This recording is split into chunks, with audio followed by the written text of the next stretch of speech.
Good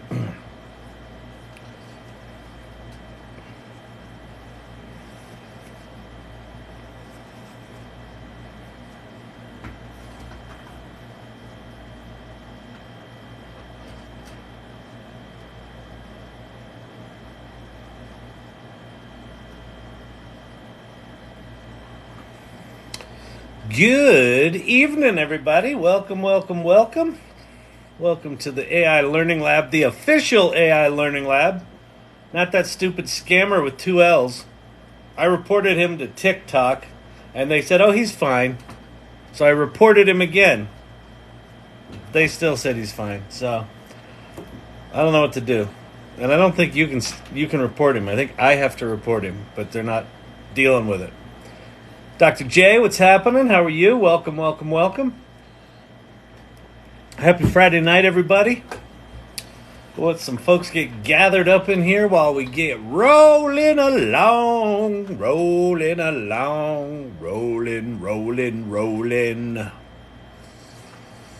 Howdy, howdy, Rebel. What's happening? Uh-oh, my shirt's going to be a problem. Hey, Darren Truth, what's happening? Claudia, Little Raven Sartnest.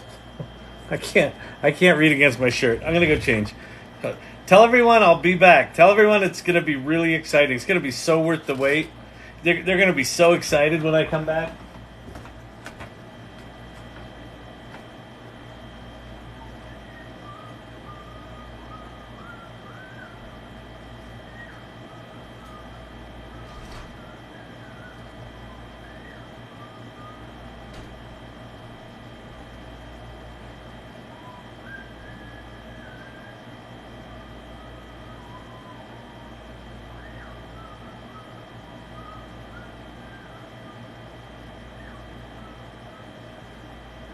You want it out.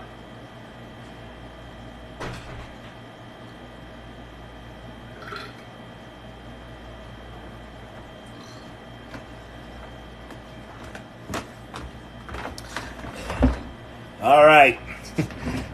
It's going to be super exciting and worth the wait. That's it. That's exactly it. All right. Welcome. Do me a favor. I got the Slinky patent t-shirt on, which is going to be hard to read it. I'll just have to read up here. Feel free to share the live. Hit the hearty hearts. Let's get this. Let's make it seem like it's really exciting in here. Like, you know, like there's a gaggle of twerking hotties. and then they come and see me. Amelia's wife, what's happening? 8:37, time check. This is the AI Learning Lab. This is the official channel, the one with 1 L in lab.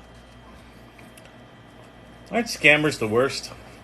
And isn't TikTok the worst for not taking them down twice now? Encourage more viewers to share.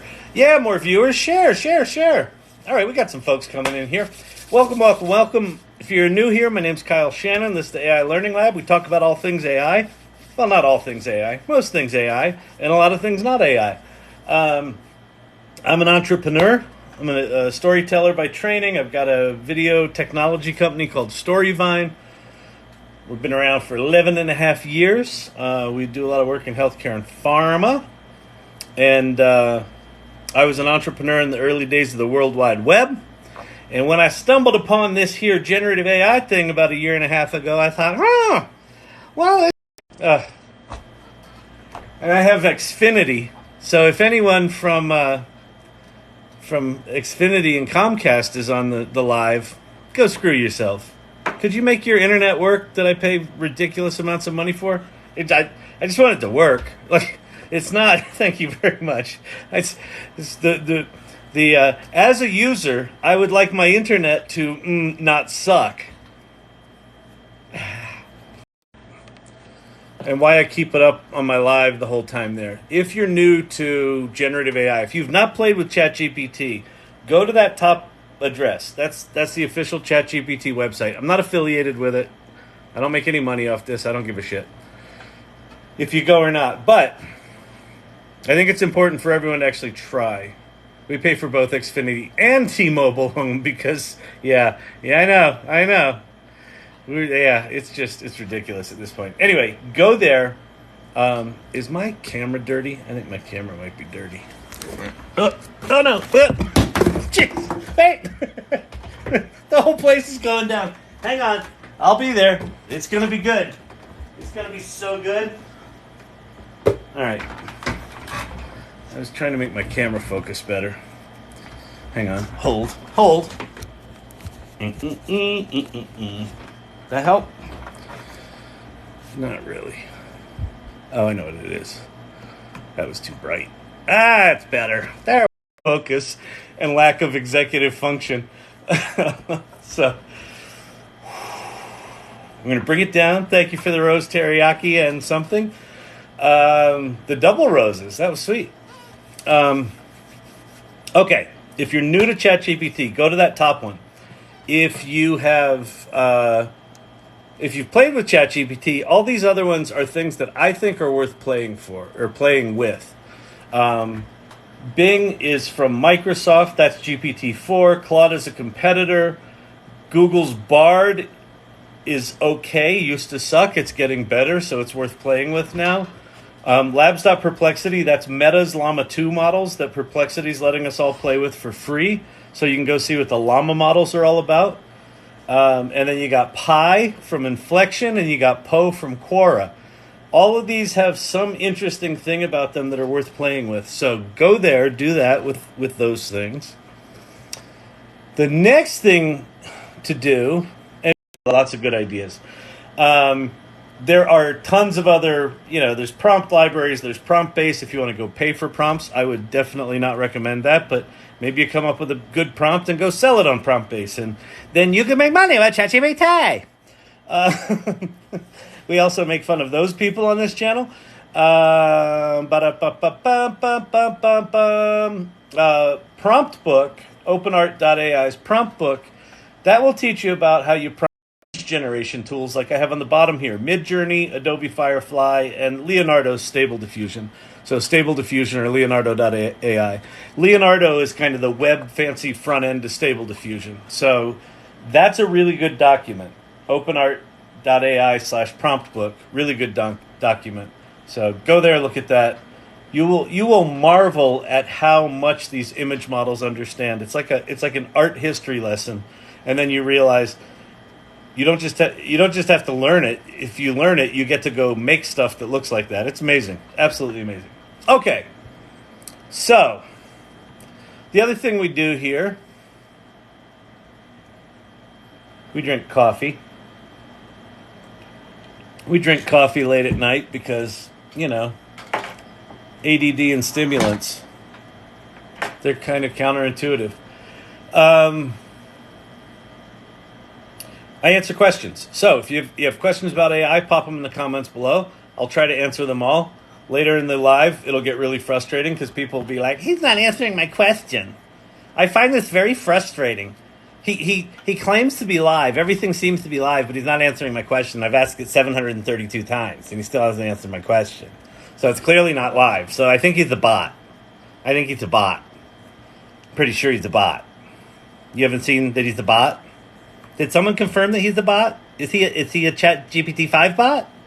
Is this a simulation? We're living in a simulation? Right? You see what I'm saying? Producer of this show. Exactly, Emilio's wife. Exactly. We need a professional around here. All right, people are winning gifter badges for gifting me, so thank you for gifting me. You're winning badges. Congratulations on the badge winning. I don't know. What did I miss, Kyle? We just started, Clint. Just getting rolling. Oh, you missed me dropping my entire rig. My light went on the ground. The little box I have my light on went on the ground. I tripped. I changed my shirt. You missed that. I did that full camera. This was full frontal learning lab. You missed that. That's sad because there was applause. I could hear it. Thought on AI and religion. Um, I would think that you could do some incredible research on lots of religions with AI. So, if that was something you wanted to learn about, great. If I think about, if you're asking, like, do I think AI and religion go together? No. I mean, to the extent that religion is language, sure. These are large language models. Religion is a large language model. Humans are a large language model. So we're all in the same neighborhood. About it, and I certainly don't want to talk about it here. Oh, why don't they want to talk about it here? Who could that be? Who would be influencing that? Perhaps Satan? Well. Well, isn't Mr. Shannon very special tonight? Acting all high and mighty like religion doesn't matter. Ha ha ha! Who could be influencing that? That was somewhere between Church Lady and the I'm good enough, I'm smart enough, Stuart Smalley. And doggone it, people like me. Oh, lordy. Silver Fox, I don't know what phone settings I would check. If you know what phone settings I should check to see if my internet is laggy here. I think it's just my Xfinity, because our TV's going out all the time and we have TV over internet. Friday night, date night, watching the AI Learning Lab. I'm so sorry. But, you guys are the best. Welcome. Tap, tap, tap. Thank you, Rebel. All right, let's get some questions going, shall we? Let's do it. Dow howdy, y'all. That's Logan. Logan's here. We got some regulars. I love this. We've had some regulars here all week. It's pretty cool. We got a little community going. It's a little community neighborhood playhouse. We play. We play. We have a good time. Thinking about taking up crocheting. Why not? Is there some rule says I can't crochet? No.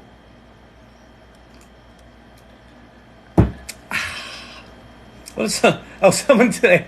I did a LinkedIn live today because I just can't get enough of live media apparently, and one of the guys from the salon said that every time we do an AI salon, he goes and eats. So now when he listens to me live, to do something live, I trigger him. It's a Pavlov's response, where when he listens to my lives, he gets hungry, and he made pancakes. So he was asking me questions about AI while he was making pancakes. Oh, that's funny. All right, if you are recording with your smartphone, it needs to have a 2 to 3 foot radius away from tech. If you are recording with your smartphone, I don't know what that means. Oh, like 2 to 3 feet away from my computer? Yeah, that's not going to happen. It's just going to be glitchy then. Kyle Shannon, the man. Yo, Troy Decker. Shaking. Working the service desk, watching for levity. Oh, nice, Vicky. Yeah. Serve it up, take care of the people, and occasionally listen to my stupid humor. I like totals. I drink Milo's sweet tea, but you do you, Kyle. The sweet tea. I never got into the sweet tea. I like unsweetened tea. And it's weird because for most of my life I like super sweet everything, but tea for some reason doesn't do it for me. I drink that with no sugar. Same with my iced coffee. No sugar. A little bit of milk, no sugar. You know why? Because I'm sweet enough. Don't bother responding. What did you ask, Luna Stick?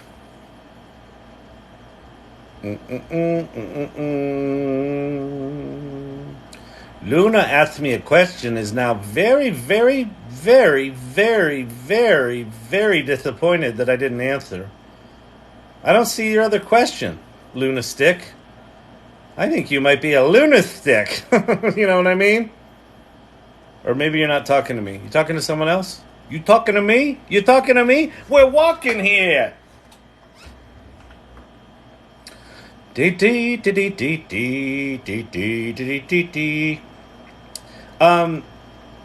even if you don't have questions, if you want me to demo something, I'm happy to do that. So feel free to do that. It's been a roller coaster of excitement since the live started.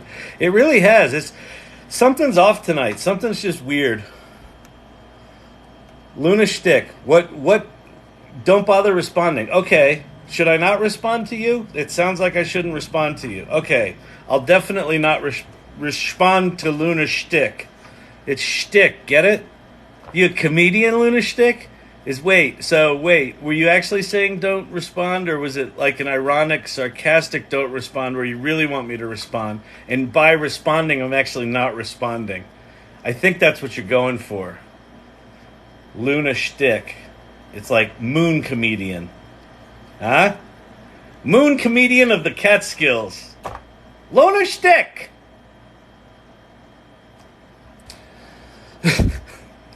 We're not talking about AI tonight, are we? This is going to be one of those nights where I just ramble incoherently for an hour or two. Oh, Luna Shtick, what are we going to do with you? What are we going to do with Luna Shtick? What are we going to do with Luna Shtick? All right. Scheduling budget meeting to discuss a real quality live streaming setup for the boss. Yeah, you got to talk to procurement. we got to get some gear going in here. We get an actual microphone. We get some actual internet. Apparently, I need a PC because you can't do TikTok live on a Mac. Because I don't know, whatever. Rebel, I'm dizzy. Luna Shtick, what have you found to be the most enlightening way to utilize AI? Enlightening way. For me, as evidenced by this live, it's building community around people learning it.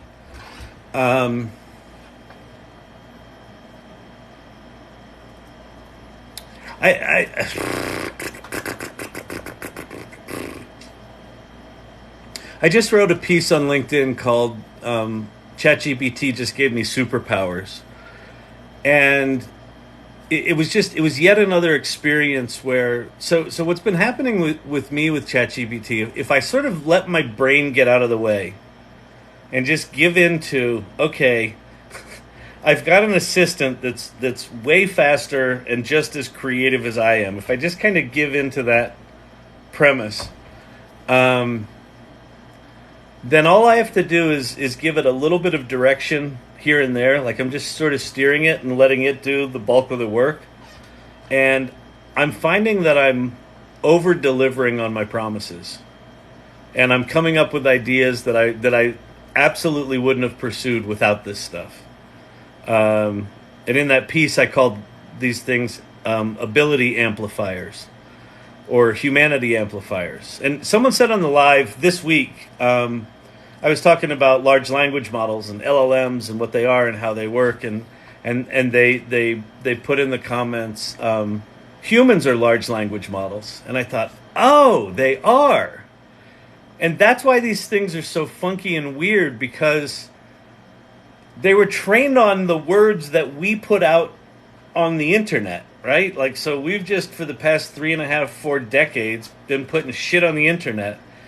And these guys all went and crawled all of those words and found a way to stick them in these tools in a way that they just kind of are a mirror back in our face of what we have created collectively, as a pile of people.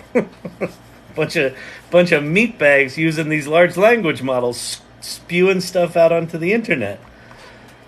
And so they really are kind of a reflection of who we are, right? And so they're kind of these humanity amplifiers, and it's good and bad, right? And then I was talking today on the LinkedIn Live, and one of the guys was talking about these things hallucinate, and that's really bad, and we got to find ways to make them not hallucinate. And then he was talking about, but when I work with human beings, like Human beings lie all the time, and they take time off from work, and they don't show up, and they're late, and they procrastinate, and they do all this stuff, and they also screw up, and they also don't research things really well. It's like, oh yeah, that's right. Like, we're expecting perfection out of these things, but what they're doing is fucking astounding. Like, even if they get it, 20% wrong, it's 80% right.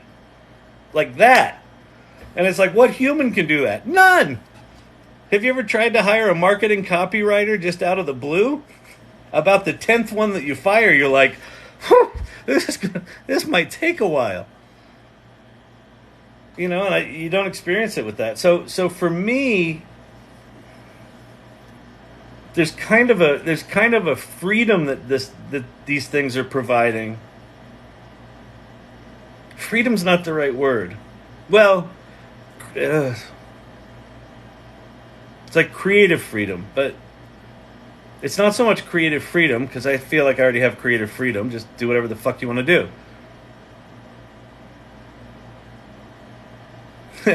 The word that just popped in my head was creative lubricant.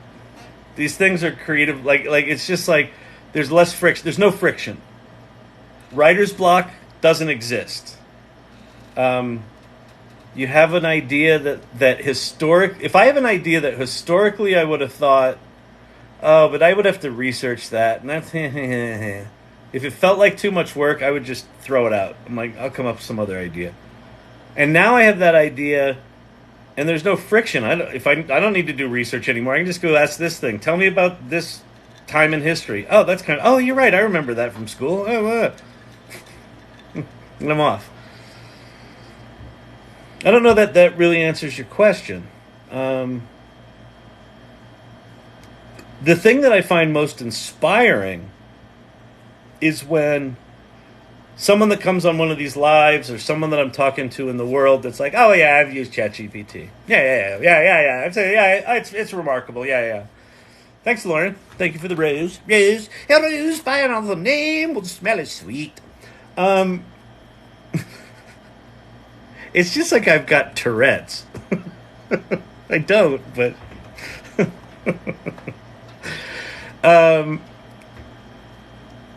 when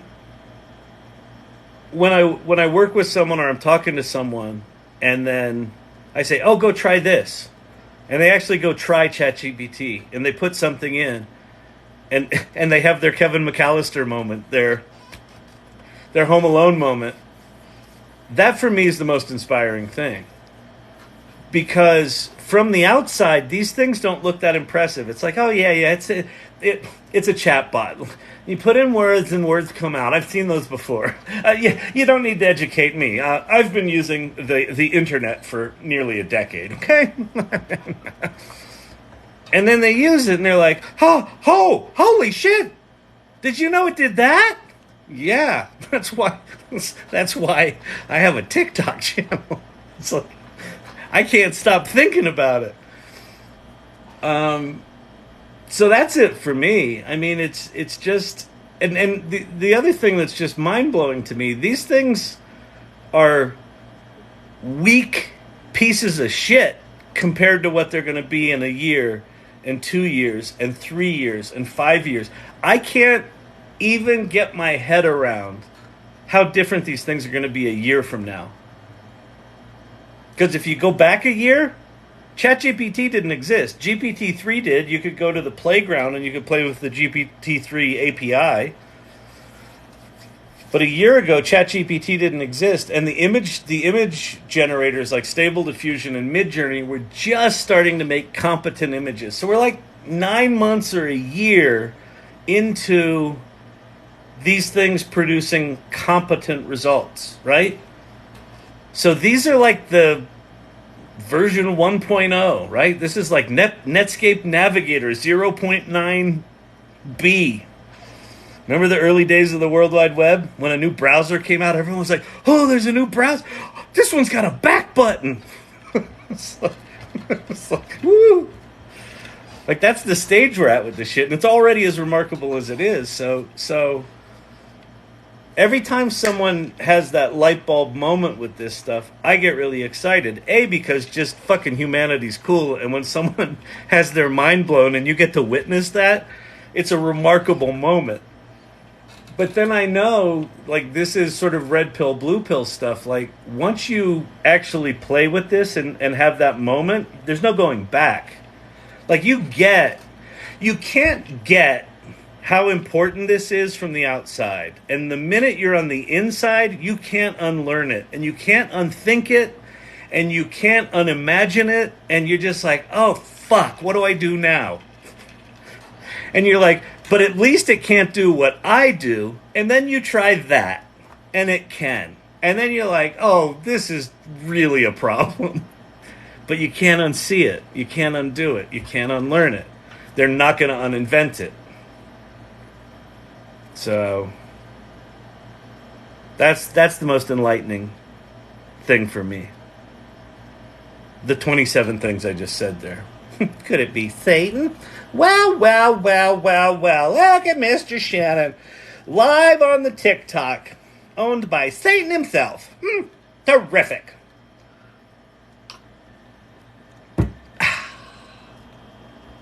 All right. Let's go to some questions, shall we? By the way, if I haven't answered your questions yet, it's because I haven't gotten to them yet. Talk to the people that have been here for a while.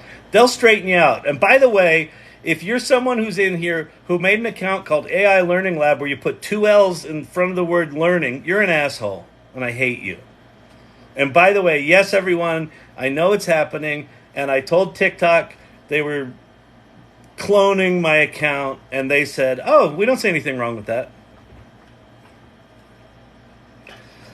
They were like, we reviewed it, and we think everything looks fine. Why, do you ask? And so I reported it again, and they're like, sorry, let me adjust my glasses. No, yeah, looks good to us. Everything's good.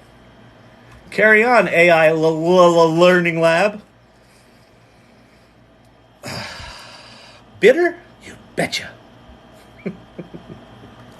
All right. If I weren't married, I'd be courting you. Love your content and wit. Thank you very much. I am also married, but I appreciate the kind words. That's very nice. Kyle and character is the best. Thank you, Troy. Try some cinnamon with your coffee and milk. You know, cinnamon and coffee and me. It's a funny thing. I love cinnamon rolls. Little Cinnabon to drive those cavities home. And then cinnamon and coffee, I'm 50-50 on it. Sometimes I'm like, oh, that's quite refreshing. And other times I'm like, who put dirt in my coffee? Just weird. Tastes are funny. But I am a fan of the cinnamon. I had choppy connection, but got a Wi-Fi extender, and now it's all smooth. Yeah, we got a Wi-Fi extender too, because we had a shitty router before. So then we got a good router with a Wi-Fi extender, and then an extra extender upstairs, and then all 3 of them suck. And then I think Xfinity actually changed some protocol or other, so we probably actually now have to go buy a new router.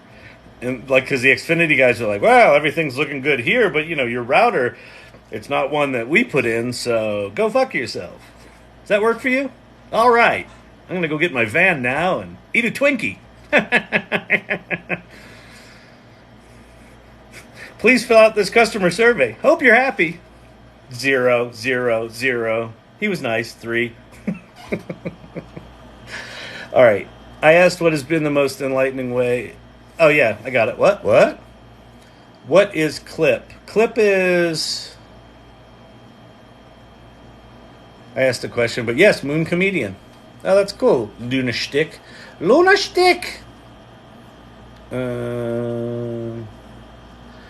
I drink coffee and tea with no sugar also. It's the only way to do it, Winston. Sometimes a little cinnamon and coffee, but that's all. See, a little cinnamon.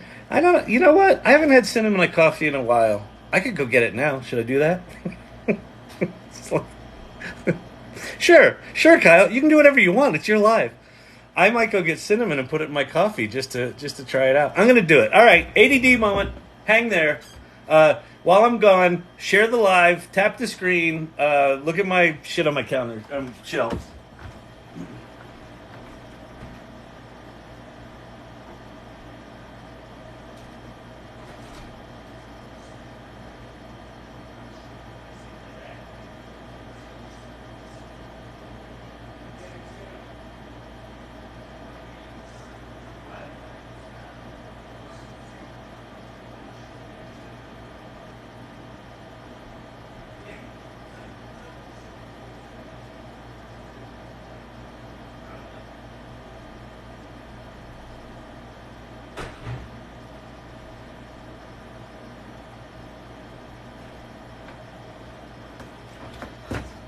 All right. We have Sprouts, Madagascar cinnamon. Let's see. Harvested from the youth of... No, that's not true. It's not child labor. Definitely not. It's organic. All right. Put it in the coffee. Lovely. Uh-oh. I got to stir it in. I didn't bring a spoon. That's a problem. Oh, this is going to be a problem. Huh. Well, seemed like a good idea at the time. Here goes nothing. It needs to soak in a little. I told you, it's like coffee with dirt on it. All right. It's all right. Everything's going to be okay. All right. Can you show us just the basic, turn my portrait selfie into an avatar? Maybe simple, no good. Yeah, sure. Let's do that. Where do we want to start? Let me go. Where am I going to start?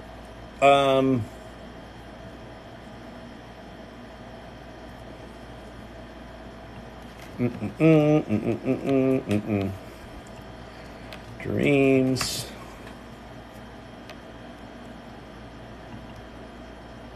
Okay, so here's a bunch of images from Kyle Shannon Dreams for my art project. So these are all stable diffusion. That's a nice one. Should I animate that one? That was a little disturbing. It is a Friday night, so do we have adults here? That one's kind of cool. That could be a cool one. Although the problem with guys with goggles like that is the animating things assume all eyes blink. They're not smart enough to know that those things shouldn't actually blink. Oh, that's a fun one. that's my Elvis in his heavy years look.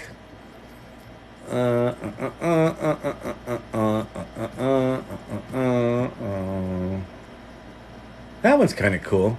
All right, that one's groovy.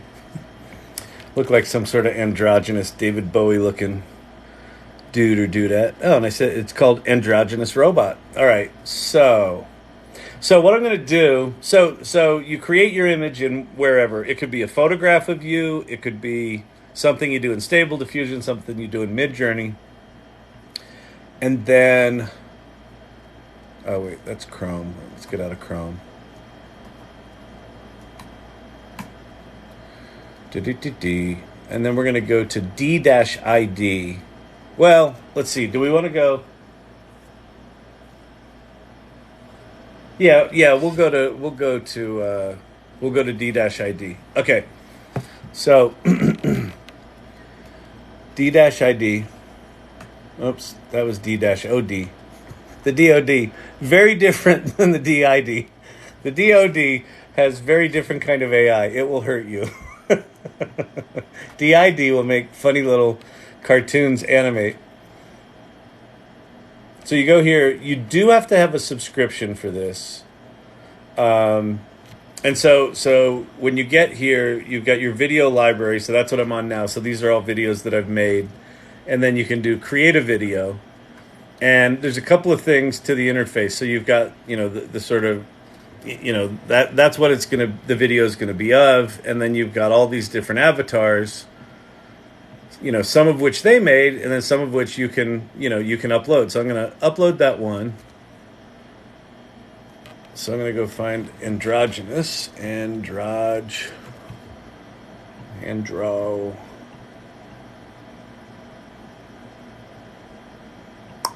There it is. So we're going to bring that crazy dude or dudette in here. And then over on the right-hand side, you can either upload an audio file, so you can just record an audio of you talking.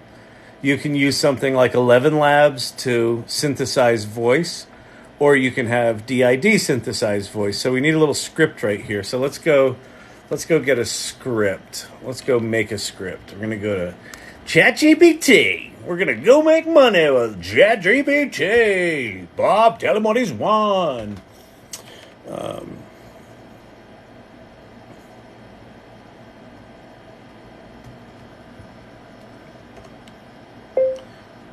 Write me a short monologue of an androgynous cyborg lamenting the last day they could see the sun. This is very dark and very sad. Dark and sad. In a world where the line between machine and man has blurred, I stand as a fusion. It's a little long, but whatever. We'll stop that. We'll just take half of it. Let's see. The day the sky was painted, as I gazed upwards, I felt the... Here, we'll do this. We'll do that whole paragraph. Okay, so we've got ourselves a little script. We're going to hop over to D-ID. We're going to pop our little script in there. So there's our script, and then we're going to go grab a voice. Let's see. Let's grab a...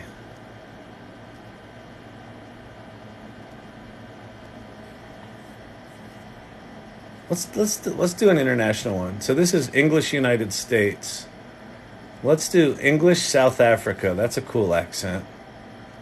And then we'll do Leah. We'll do it. We'll do a female voice and see how that sounds. All right. And then basically you just say generate. So you got a picture, you got a script or an audio file, and then you pick a voice if you've got a script in here, or if you're in 11 Labs, you do all this stuff over there, and then you just hit generate video.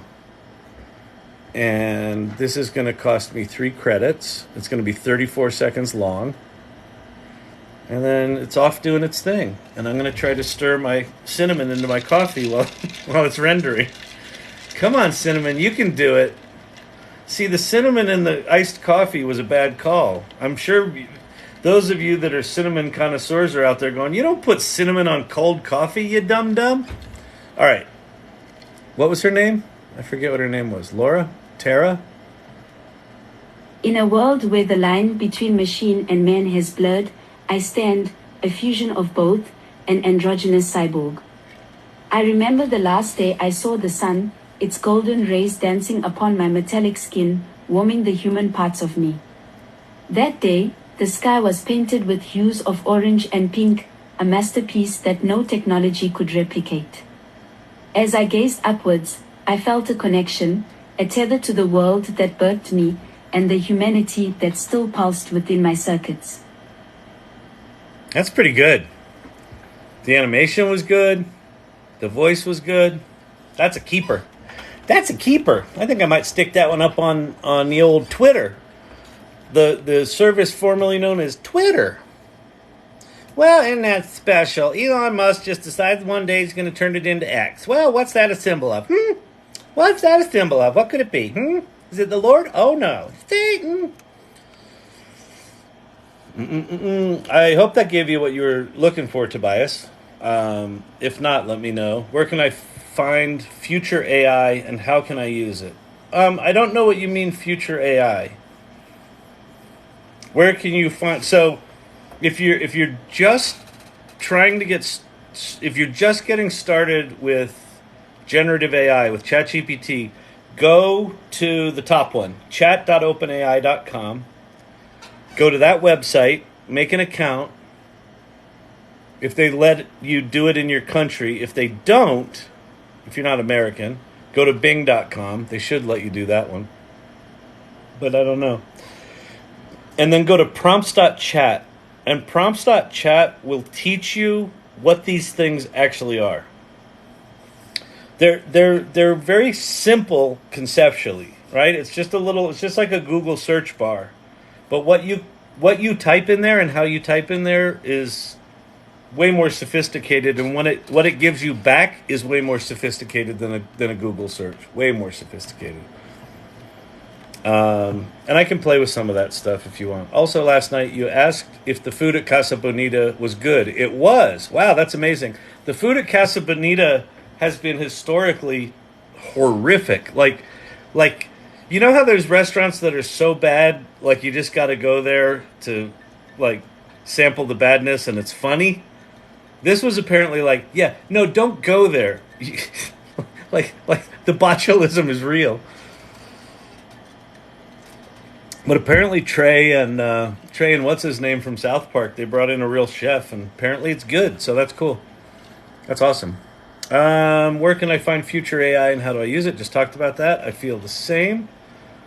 How do you learn it? Show examples. All right, so let's do a little parlay. Give me the cowboy hat. Thanks for the cowboy hat, though. All right, let's go play with ChatGPT.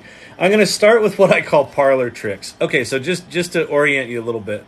Here we are at ChatGPT. This is my prompt history down here. Over here's the window. It looks, not all that impressive. You have a little chat box there. You have GPT 3.5. You have GPT 4 with some extra options here. I'm going to reload this because I think what's weird is, they're changing the interface all the time. For a while, they had some extra like prompt suggestions down here, but they took them away. All right, so here you are. So sitting underneath all of this is essentially as much of the public internet as they could crawl, right? So they had these bots go out and crawl all the public internet. And so it kind of knows everything. It's not very smart, like it needs a lot of direction. So it's like someone just gave you a really amazingly well-educated intern that doesn't know how to do anything, and you got to tell it everything. So one of the things you can do is just start with simple things that, if you're not a writer, and even if you are a writer, these can be hard. It's like, okay, like write some verses of a poem or write a song, right? So write me a country song about getting dust in my eye, driving down the country road, and when my vision cleared up, there was a vision of a chubby black and white dog named Champ. All right. And then so there it is, writing my song, right? So this is GPT 3.5, which is very fast. And it understands things like verses and choruses. It understands rhyming. Well, I packed my truck, old dusty and rusted, headed out on a road, just feeling so trusted. With Dustin May I, my buddy and my guide. Dustin May I, it came up with the name of a dude. Cruising down the country road, nothing to hide. So there's a song and it rhymes, and that's pretty good, but I could say, can you rewrite that in the style of Brandi Carlile? So it knows who she is. It knows the word she uses, right? Packed up my truck, rust and all. Oh, it still's got Dustin. Okay. I hate Dustin's name. Can you come up with something better? So you can also do things like that. Like if it gives you stuff you don't like, you can tell it you don't like that, and it will give you more. So let's see. My faithful companion. We got rid of the name. All right, so there's a song. So that's cool. So then I could say, create a table that compares the songwriting and lyrics of John Hyatt and Brandi Carlile.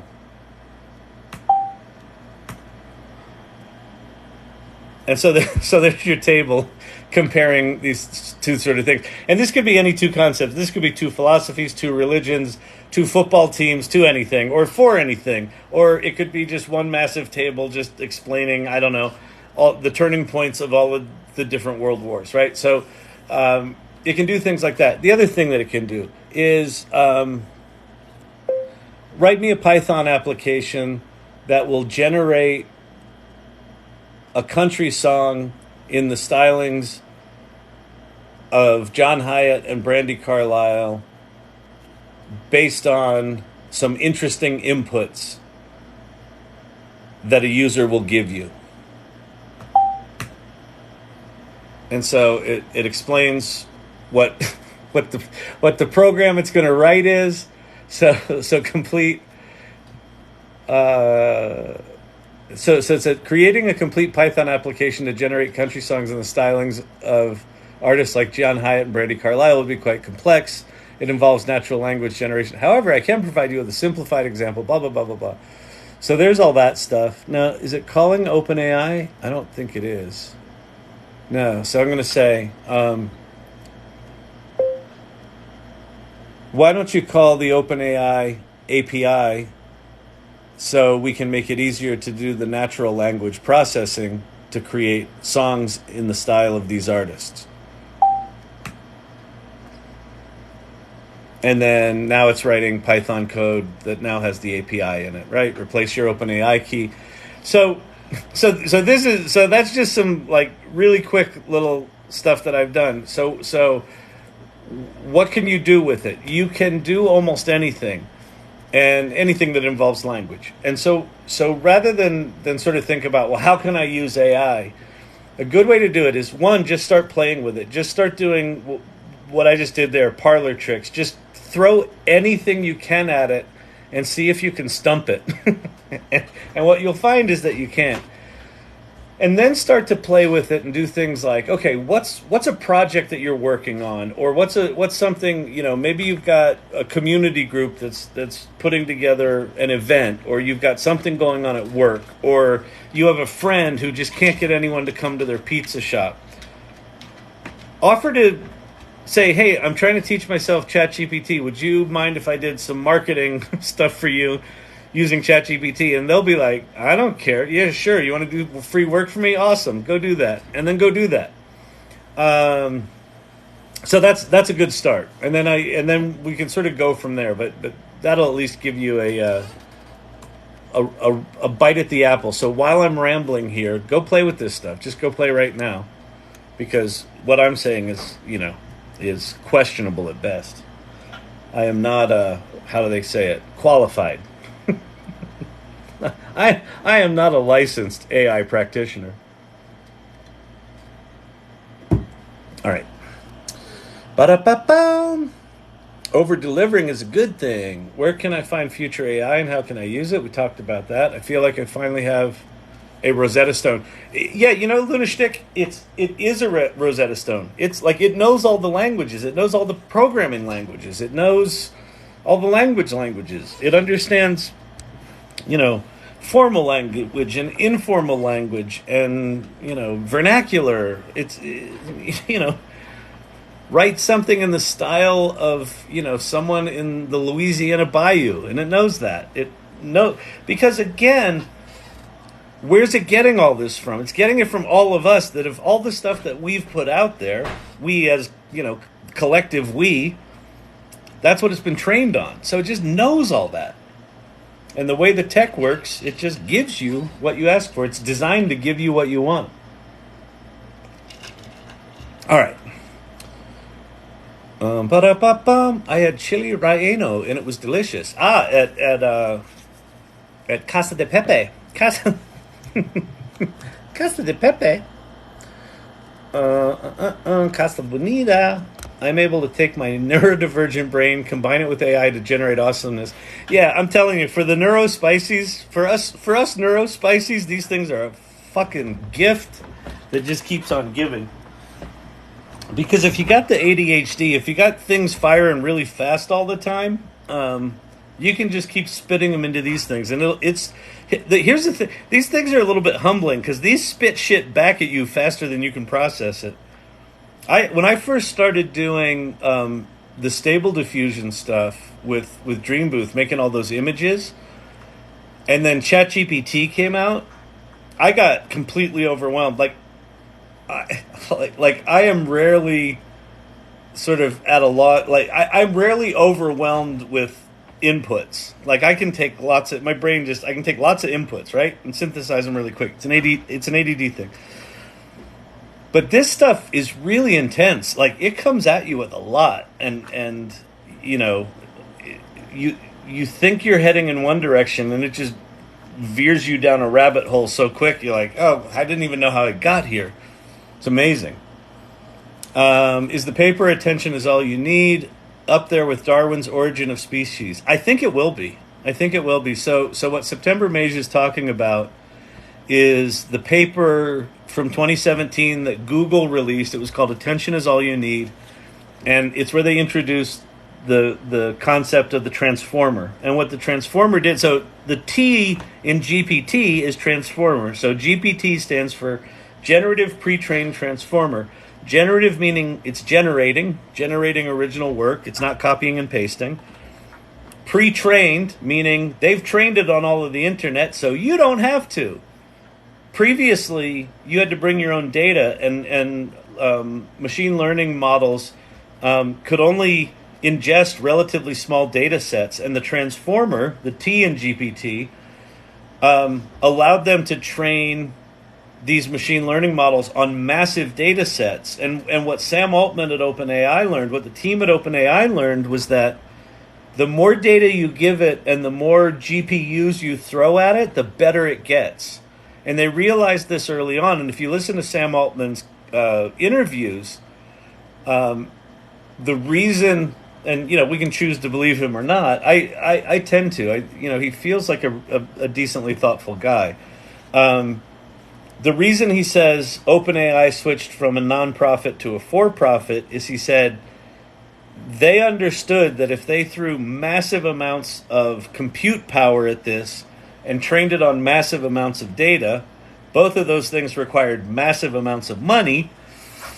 And he said he couldn't raise enough money in a nonprofit to do that, so he switched it to a capped for-profit, which is an interesting model.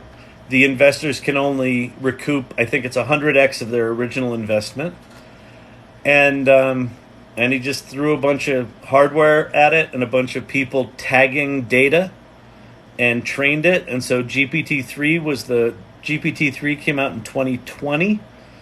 And then ChatGPT came out in November of last year, and that was the thing that changed everything. And I really do. So I do think that paper, I don't know if it lives up there with Origin of Species, but I do think that this is Industrial Revolution scale change that's coming. Right? This is going to fundamentally alter everything we do, how we work, the definition of work. It's going to obliterate all of that. There's going to be the before time and the after time, right? November 30th, 2022. In fact, I've got the slide for this. Where is it? Oh, it's here.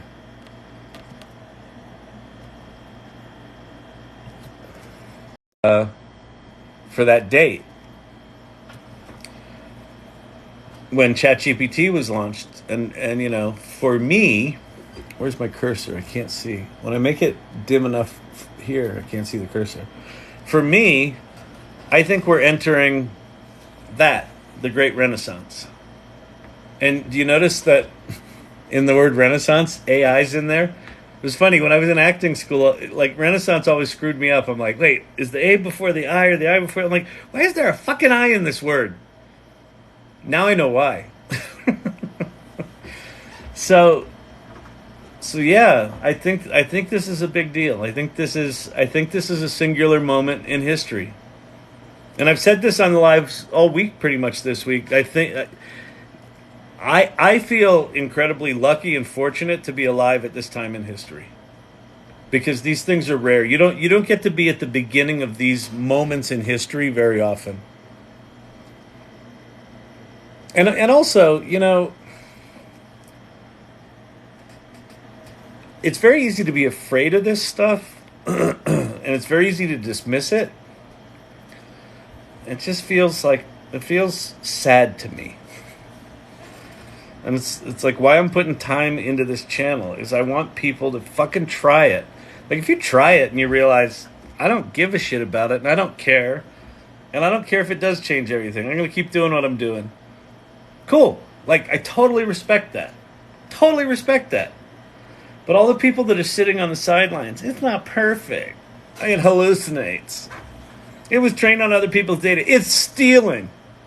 Okay. And it's still coming. like that. My point is, this shit's coming whether you want it or not. So why not learn about it? Why not be inside? Why not be on the surfboard on the tsunami rather than in the comfy beach hut. Because the comfy beach hut ain't going to be that comfy when the wave comes blasting in. But that's a really good question, September Mage. That's a really interesting comparison. AI is like magic mushrooming for sober people. It totally is. Who have our wits about us still. Well, I'm questionable on that front, but it's psychedelic. It's psychedelic. It's also weird how, like, some days it feels really normal. Here's the other thing that we're really lucky about. We, meaning anyone who's alive right now, and because this happened in the mid-'90s with the web. There were people. There was this clear demarcation. Before that, no one was on the internet. They were on dial-up systems a little bit. There were sort of the beginnings of what the internet would become. But it wasn't the internet. It wasn't like this free thing where you just click on shit and go everywhere. Everything was kind of just these sort of dark, janky, high-tech corners. And then the web came along, and it was just like this blossoming of everyone had access to this. And so anyone who lived before that and didn't experience that, remembers that moment. This is going to be like that. We all get to say, hey, remember when you used to have to actually type stuff out? Yeah, that was weird, wasn't it? And then the kids will be like, what do you mean you typed stuff out? What do you mean you wrote a book? Didn't you just ask for a book and it would write it for you? No. There were people called authors. And they would take months, sometimes years, sometimes decades to get that fucking thing out of their head. But it only takes like 20 seconds. That's a remarkable thing, if you think about it. What do you mean there was only one version of Top Gun? You couldn't have any star you wanted in Top Gun? No, there was just Tom Cruise. He was the only one in it. Him and Kelly McGillis. Who?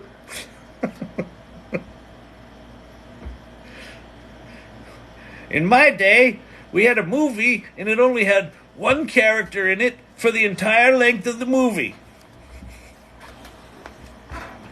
And kids would be like, oh, Grandpa's losing his mind again. Get him a cinnamon coffee.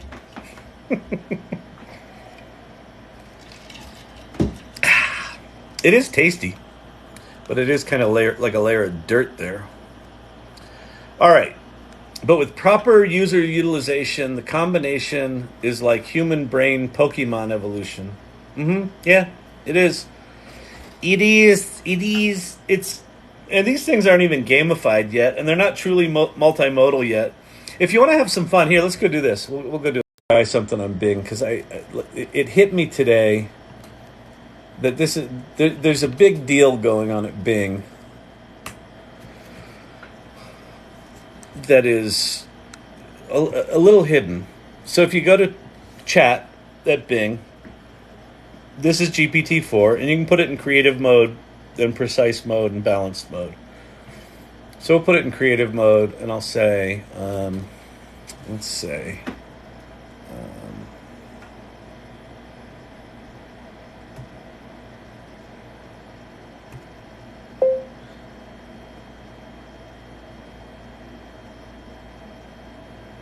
write me a blog post about the beauty of late afternoon thunderstorms over the Rocky Mountains in the style of Hunter S. Thompson. All right.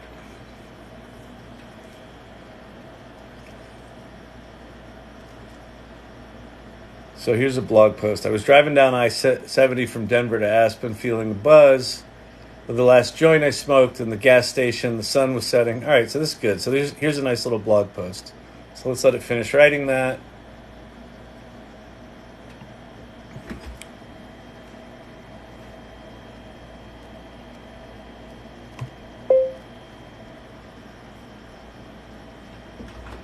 Can you make an image to go with this blog post of a red convertible on I-70 driving through the Rocky Mountains.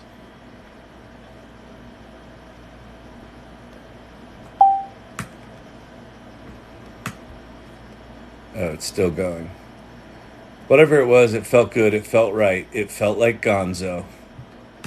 It wasn't in the style of Hunter S. Thompson. It actually pulled some language from Hunter S. Thompson. But look at that. It gave you some links to Hunter S. Thompson, which is interesting.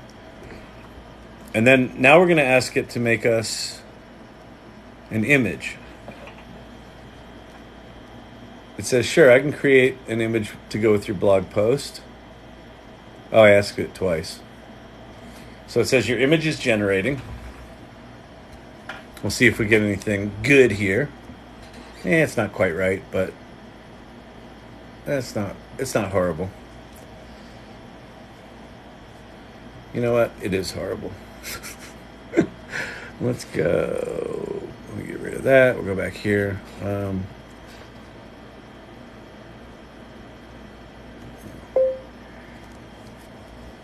Can you make it an illustration rather than a photograph and have it be disturbing illustration style?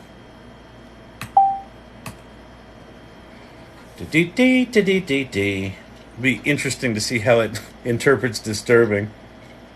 It's Microsoft. It'll probably be just, I don't know. Sure, I can make an illustration.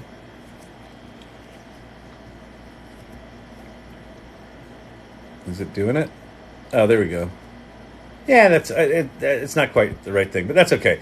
But so here's an illustration to go with the blog post.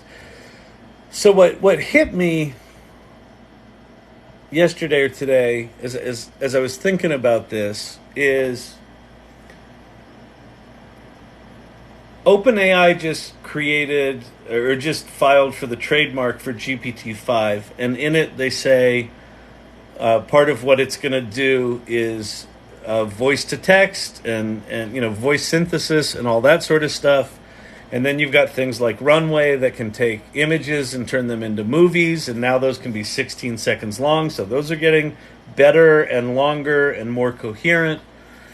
And you've got AIs that are generating songs, and like what hits me about the fact that I can be working on a blog post, maybe even doing research on a Hunter S. Thompson type thing, like maybe I purposely call out that I'm doing this like Hunter S. Thompson and I want to include that, but I want to include my own images, and I keep messing around with it until I get something that I like this one's pretty interesting. And then at some point I say, well, I'd like that car to be rolling down the street, and I'd like it to have a soundtrack, and then I'd like to have Hunter S. Thompson actually reading one of his poems in the background underneath some music from the 60s that sound like the beat poet generation. It'll just be there, right? This starts to hint at a multimodal future where you can upload images to this thing and have it describe them. You can do that right now. That's an amazing thing. Here, let's do that. I'm going to go grab an image. Oh,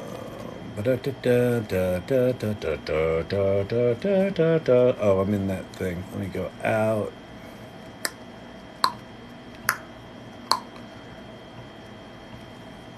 That's a good one.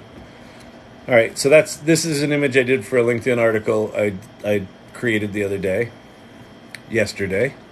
So I uploaded that image, and I'm going to say, please describe what's in this image, comma, and do it in a way that tells a story that is lyrical and poetic.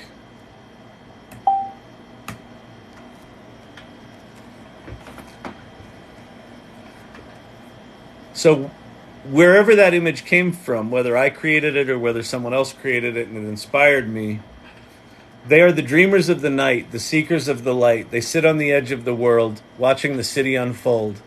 They see the stars and the moon, the neon and the gloom. They hear the music and the noise, the laughter and the cries. They feel the breeze. This is actually pretty good.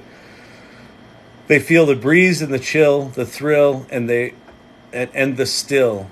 They are ones who dare to explore, to discover and soar. They are the ones who live for the moment, who cherish and who own it. This is quite good. This is in creative mode in Bing. They are the ones who make their own fate, who create and celebrate. They are the ones who shine in the dark, who spark and who mark. They are the dreamers of the night. They are the seekers of the light. For this image, you know? That's pretty damn good. So, you know, someone asked me before, you know, what's been the most enlightening thing?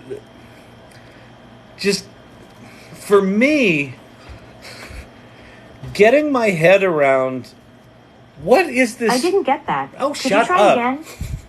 Siri, she's so sad. Apple, I know you're working on Apple GPT. I know you got to fix her though. Like replace her or just. I think you should just flush that brand down the toilet and replace it. But whatever. I find that really inspiring. That we're gonna have this magic box. Like it's already, these things are already pretty magical, but they're kind of magical in these very specialized ways.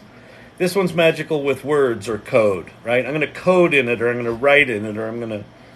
And then this one's magical for pictures, and then this one's magical for video. Well, they're going to do this very, very quickly. And then what is this thing? It starts to become the everything app, right? You just ask this thing for something, and it will give it to you. It'll write applications. It'll order your food. It'll make you a poem. It'll give you a set list of songs that are written for you.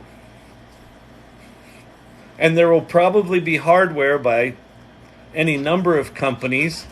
Like these glasses will have sensors in them that measure the micro reactions in my irises so that when it plays music that I really like, it knows it. And all of a sudden, all my music just starts shifting toward the thing I really like. And then when I get bored of that, it'll know that too, and it'll change it up. Like, that's not that far off. That's 5 years.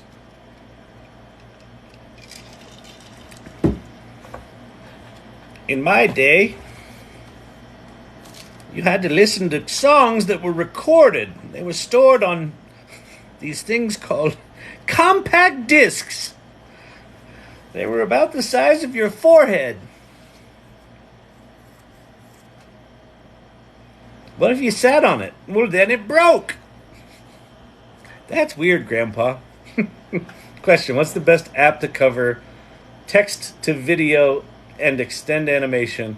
Runway ML right now is the one that's good, but there's others coming. There's HeyGen is a new one that's coming out, I think. And there was what was the other? Oh, I was on a different computer. There was another one that just came out today. Runway ML is pretty good. So let me go to Runway ML. Runway ML. Logging in. The problem with the text to video things right now is they're a little pricey.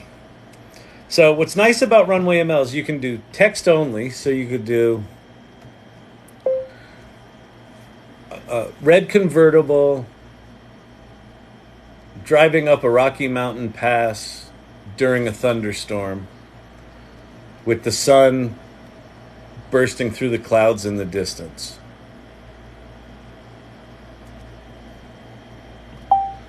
So I'm just going to generate that out of text, but then I'll show you, I can also upload an image and generate an image out of that. And then you can extend it, which is really cool.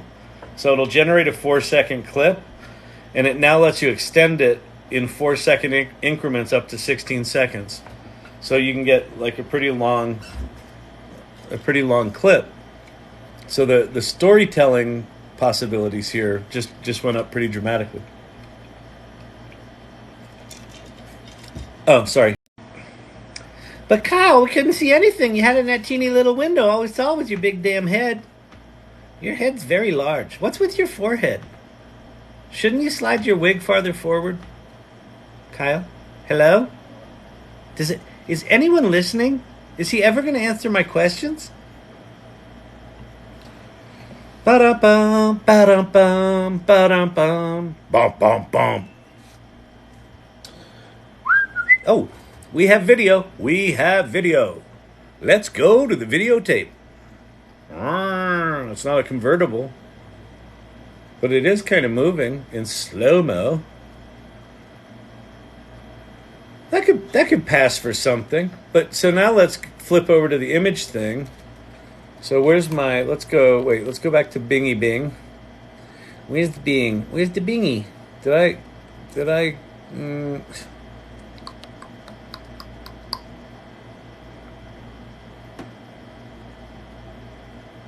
well.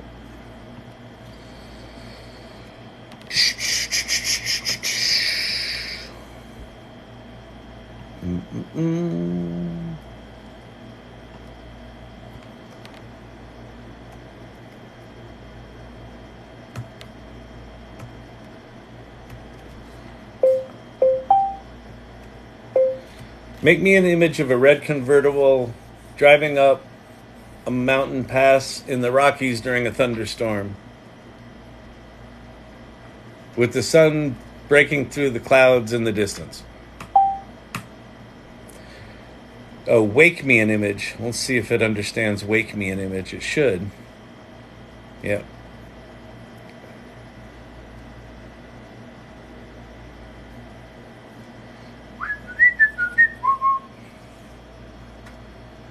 All right. Yeah, that's good enough. Okay, so let's grab one of these images.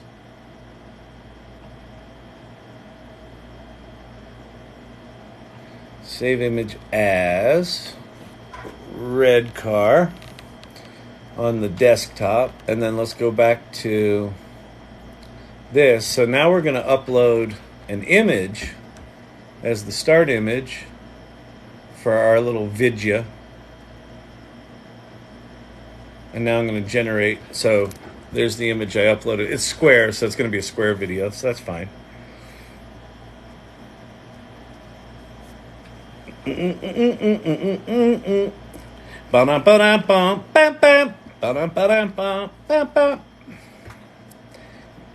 Any Green Acres fans here? You friggin' Gen Xers? You bitter people that appreciated Gilligan's Island and Green Acres, huh? Are you out there? I know you're out there. I know what you like. Bingo, you can't go back. Exactly, Lunastick. This is red pill, blue pill stuff. What's it say? Hi, Kyle. How can we improve Gen 2? Fill out a survey. Stop popping up pop-ups when I'm waiting for my videos to render. That's how you could improve it. While you've been chatting... Oh, wait. What? Oh, that was interesting. And TikTok jumped me away from your comment. Dang it! Hang on. I'll get back to it. I promise.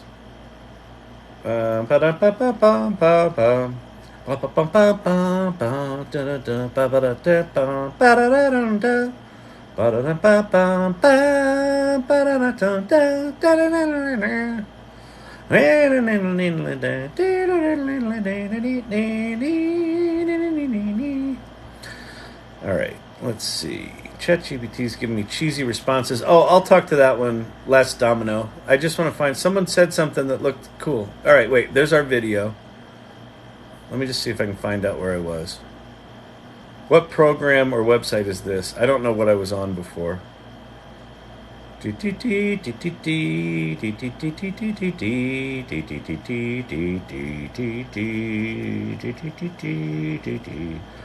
Oh my God, TikTok. Jeez. Jay Williker's TikTok. Jeez, I can't find where I was. It just makes me crazy. All right, I can't find where I was. Someone said while I was chatting, they were doing something cool. Ooh, that's kind of a cool little video. Like with a sound effect, the car like zooming away really fast, and then the little God ray blasting down from the sky. I like it. And then you can extend it 4 seconds. So this one's pretty good. All right, I lost my place in the question, so I'm just going wherever. I'm at Sean McCracken. Hello, name's Sean McCracken. How can I help you? We're looking for a young man. Detective McCracken here. AI call center agents. He replaced 200 people. I'm not far from replacing most outbound callers. Oh, wow, interesting. Wait, who's he? Did you say something earlier? Oh, wait, 200 jobs replaced by AI. My friend's company owner. Interesting. Sean McCracken. Sean McCracken, bearer of bad news. All of you out. But, you know, quite frankly, the customer service, I think the call center thing, the voice tree nightmare where you know, we call into these systems where we're on hold for 45 minutes waiting for someone to pick up the phone. They have to go. Like, those things are ripe to be replaced with synthesized voices that know all the data. So I'm not surprised by that. AI call center agency replaced 200 people. Wow. I'm not far from replacing most outbound callers. I assume doing sales? That's interesting. I don't trust people who don't use sugar or dairy in their caffeine. Well, I've got cinnamon. I got cinnamon. I got cinnamon now, and I got leche. Oh, that's tasty. That's tasty. You people and your pew coffee. Huh? I'm a math and science teacher. Do you suggest any AI tools that I could use to teach? Well, if you haven't seen Code Interpreter, it's worth playing with Code Interpreter. And if you... So here, so I have a degree in acting. So when it comes to like mathematics, me bad. And data analytics, me bad. But some of these things, tools good. So let's go show you a little bit of what might be interesting. We're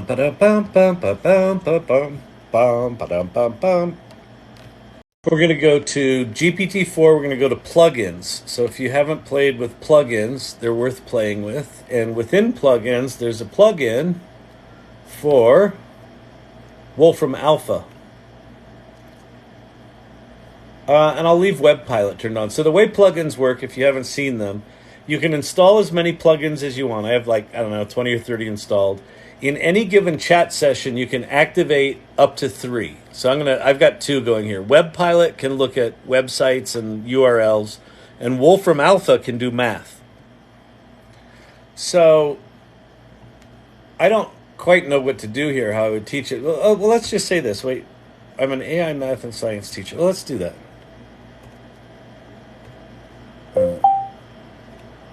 I'm an AI math and science teacher, and I would like to use ChatGPT and Wolfram Alpha to come up with a lesson plan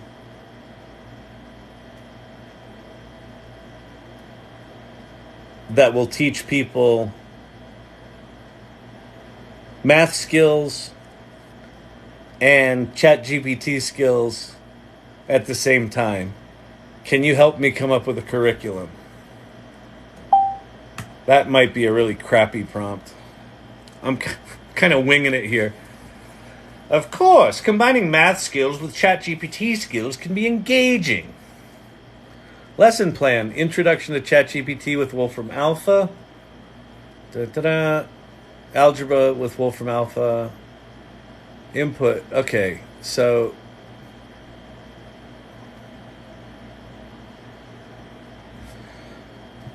All right, so let's let it keep going. So it's going to give us our little plan here.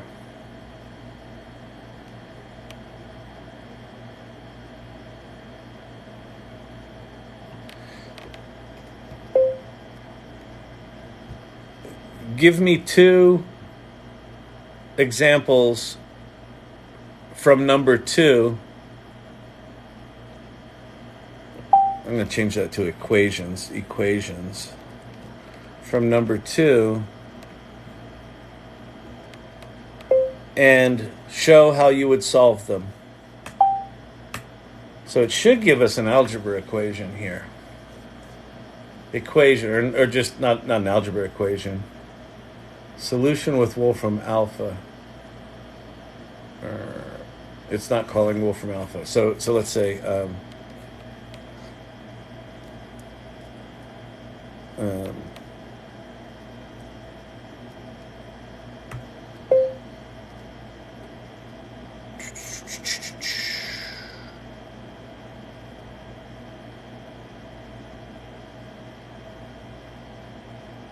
what is a kind of equation or calculation I would need Wolfram alpha to solve because of its complexity?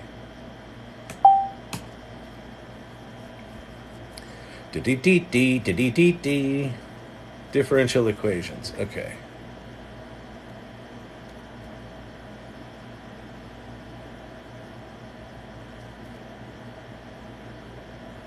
All right, so it's giving me some complicated things. So, and notice the fancy ass math in there, with all your sums and your x's and y's to the powers, and your sines and your e's and your bt's. This is all the stuff I ignored because I was in acting class.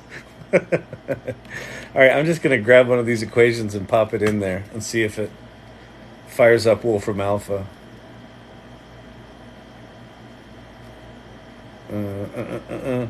Well, anyway, I don't know how to put equations in here enough to trigger the Wolfram alpha plugin, but basically if you put something in that requires it to solve an equation, it'll fire off the Wolfram alpha plugin. So what I would say is go watch some videos on YouTube about the Wolfram alpha plugin, and then what you can do is you can kind of combine science and math and all that sort of stuff together. So that's one thing you could do. The other thing you could do is play with Code Interpreter. So with both of these, you need ChatGPT Plus, and you need to enable the beta features. But Code Interpreter does another really interesting thing where it will do data analysis on data sets. So when you go to Code Interpreter, this turns into a little plus icon. You can upload a file. So let's upload a file here.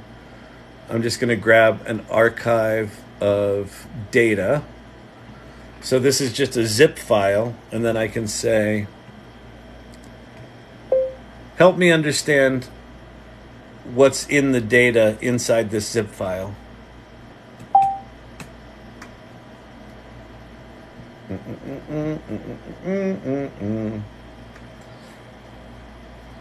And then what Code Interpreter is going to do, so this is actually fascinating, and this is the kind of thing in a math and science class, even how Code Interpreter works, I think is interesting for a math and science class, because what it's doing technically is when you fire off a Code Interpreter chat, it's spinning up a virtual machine, and then notice, for it to look inside the zip file, it fired off this plugin here. Well, what's inside that? Well, it actually wrote its own Python code and executed it.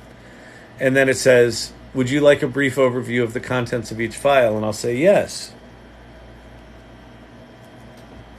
And then it's going to go start to figure some stuff out. All right, let's start out by previewing the contents of the CSV file. After that, we'll take a glance at the JSON file. And if you open up the work, there's your Python code where it created a data frame to see what's in there. And then here's your fields from the CSV for this crime data. And now it's looking in the JSON file.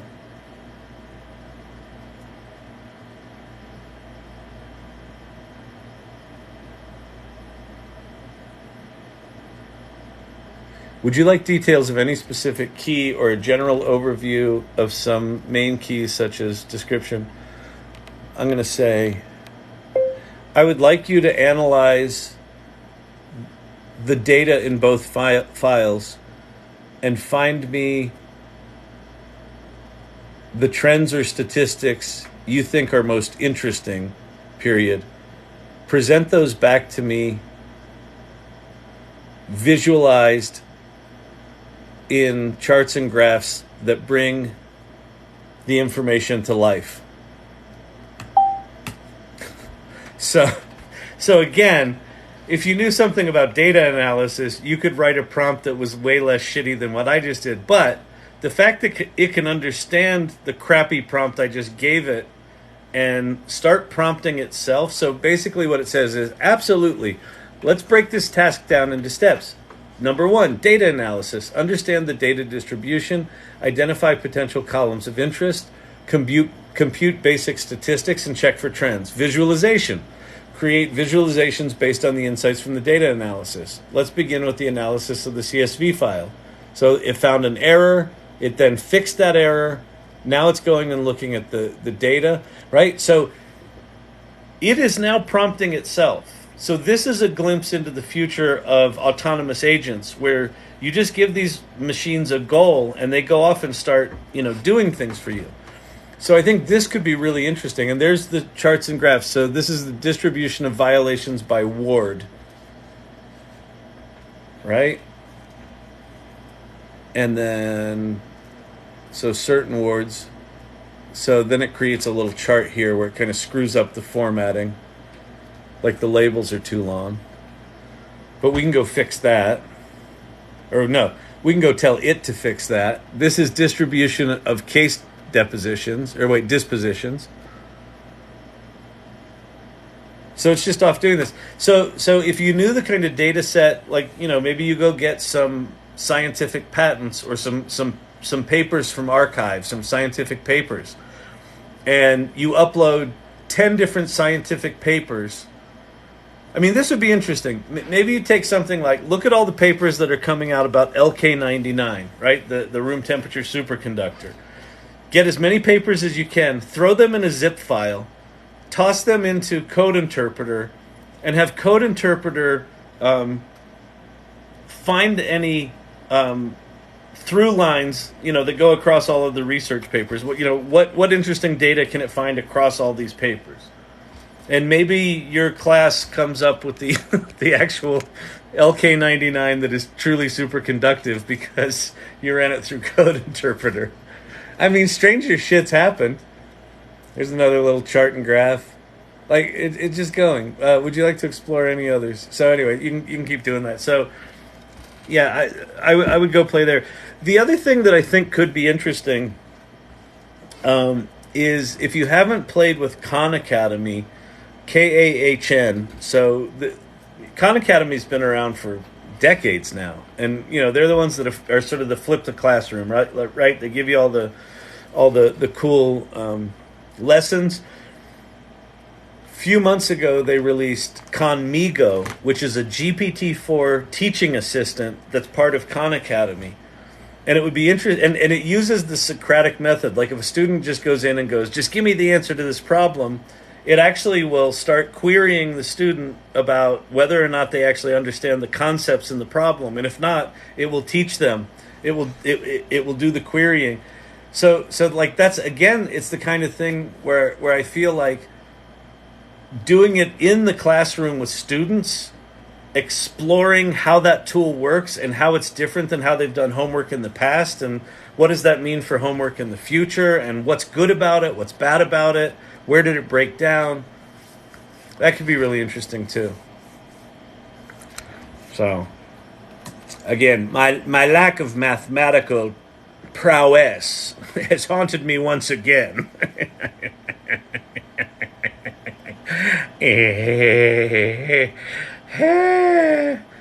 Finger stir, fine. No, I do the twirls. All right.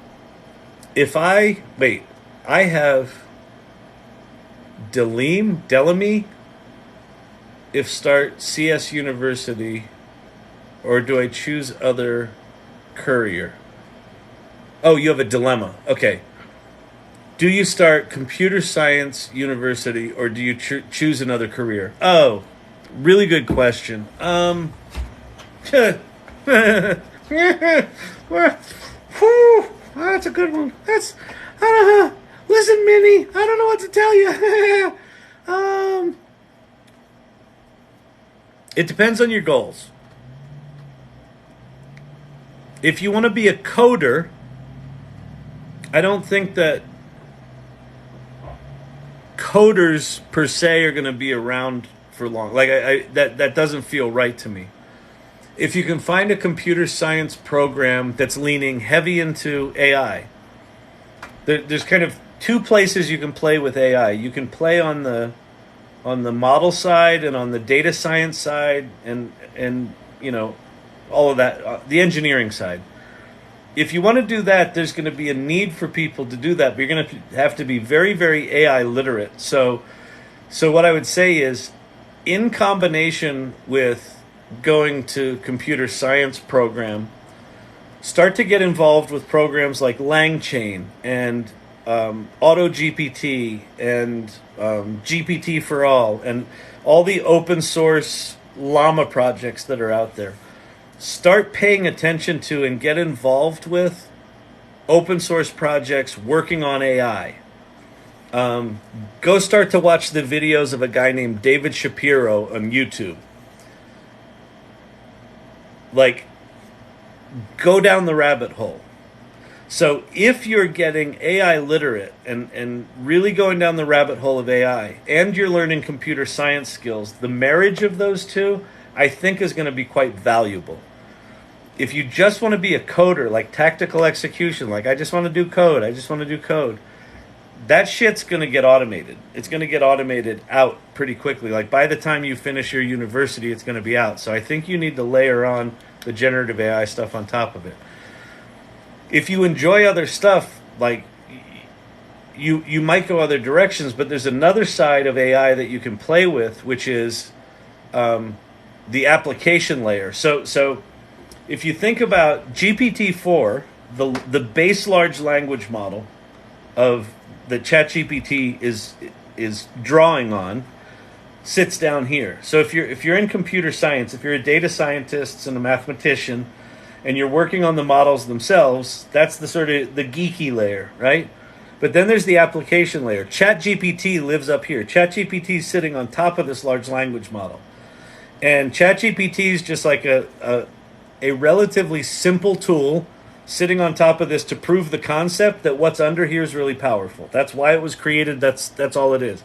It just so happened that, it got 100 million users in 6 weeks and completely changed the world. But that wasn't really its intent. That just was the byproduct of it happening to be something that was at the right place at the right time in history, and it became the golden child of this movement. Playing in the application layer, you might not need to know coding and programming and things like that. You could be a product person or an interface person, or someone that starts a company that's building applications on top of these models. So I think you have a choice to make. Do I want to play down in sort of this base layer where all the math and science and engineering is?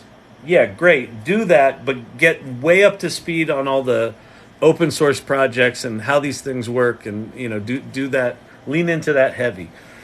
I would not go to a computer science program that's not heavily leaning toward this stuff. And then I would go back to, what do you enjoy? When I went into Penn State, I really liked the theater, and I thought, yeah, but you can't have a life as an actor. That's not a thing you do. So I went in as a computer science major, and then I walked into my first computer science class, and it was a room full of IBM mainframes, and they said, you're going to be running reports for Fortune 500 companies for the rest of your life. And I'm like, over my dead body, and I changed my major to theater. So I would say, know what you enjoy, know what you're passionate about. Go do that. And whether you do it at school or not, I don't think that matters as much anymore. I think COVID started the nail in that coffin, and generative AI sealed it. Generative AI was the box of nails. I think COVID was the lid, and generative AI was the box of nails. I think universities are going to have to completely reinvent how they do what they do. It's just nuts. Do you like horchata, Kyle? This is sort of horchata, isn't it? the cinnamon, in the thingy. What time is it? All right, I got another 20 minutes. I'm tired tonight. It's a tired Friday. All right.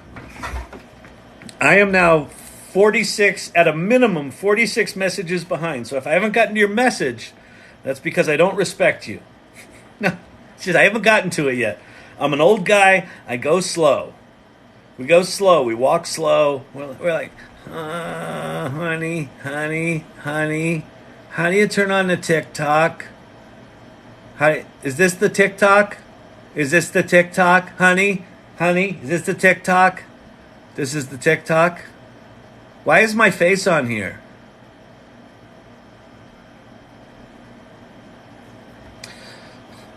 And scene. What program or website is this, Observing Reality? I don't know, because I don't know where I was when you asked the question probably an hour ago. I do not know. If you describe it, I'll tell you which one it was. It was probably one of these. What did I do? I did DID, which was the talkie face one. d-id.com is the talkie face one. I think that was the only one I did that was kind of interesting. All the rest was ChatGPT. I'm brand new but want to learn. This is fascinating. Thanks, Observing Reality. Oh, yeah, so Silver Fox, thanks for helping Observing Reality. Yeah, so one of the things that's been cool here is that the people who have been here before tend to help people. So if you have questions, you don't need to wait for me to answer them. If you're brand new, go to chat.openai.com and just start playing. Just start typing shit into it. And if you don't know what to type into it, go to, prompts.chat. Prompts.chat. That will teach you how these things work and what they are and why they do what they do. And that will help. All right. Yes, cinnamon will not stay submerged. You have to use cinnamon sticks. Oh, see, okay. So now we're getting into the thing. The minute I need to turn into a fucking chemist to have a cup of coffee, you lose me. You got to get a cinnamon stick. Have you seen cinnamon sticks now? They're like $17 for 3 of them. And they taste like this. They taste like a pencil. You buy the good cinnamon, it's like, $27 a gram. It's like cheaper to buy cocaine. Although the videos of people eating a spoonful of cinnamon are funny. Which AI are you using to do that, sir? I don't know what I was doing. Sorry about that. Now, what would you do with something like this? What would I do with something like what? Oh, Observing Reality. I'm sorry. I don't know what you are talking about. The DID is amazing. It's pretty amazing. I just started on this DID too. I'm thinking of starting a side project with it as I learn. Okay, so wait, what's your name? Little Raven Sartnest. Little Raven. Oh, sorry. You know what would help? Put some capital letters in your name. It would help. So Little Raven's Art Nest. Got it. Not Sart Nest. Little Raven's Art Nest. I think the idea of starting projects just as a way to learn this stuff is brilliant. It's absolutely brilliant.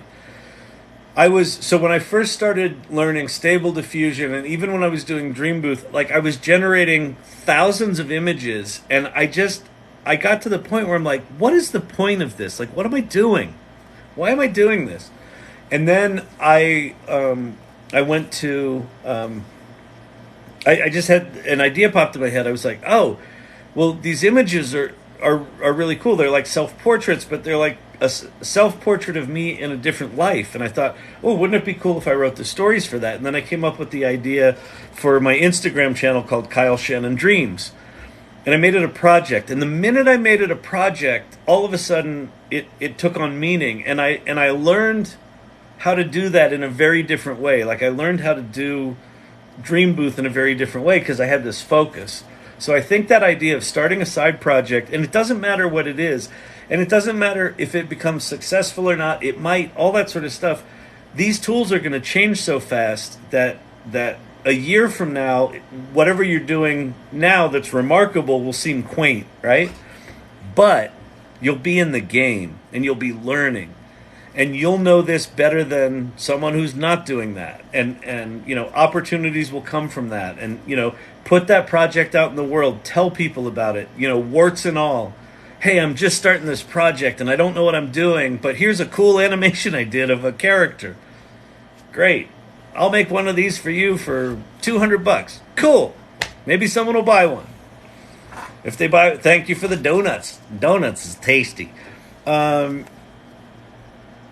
Someone gives you $200, then maybe you say, I'll make you one for $500. If no one gives you $200, maybe tell them it's 50 or do it for free. All right. Futurepedia. Yes, futurepedia.io. Oh, what is it? Okay. Futurepedia. So prompts.chat will teach you how to talk to the wordy word things. OpenArt.ai/promptbook will teach you how to talk to the picture things. And then futurepedia.io is just a directory of like 4,000 AI tools in all different categories.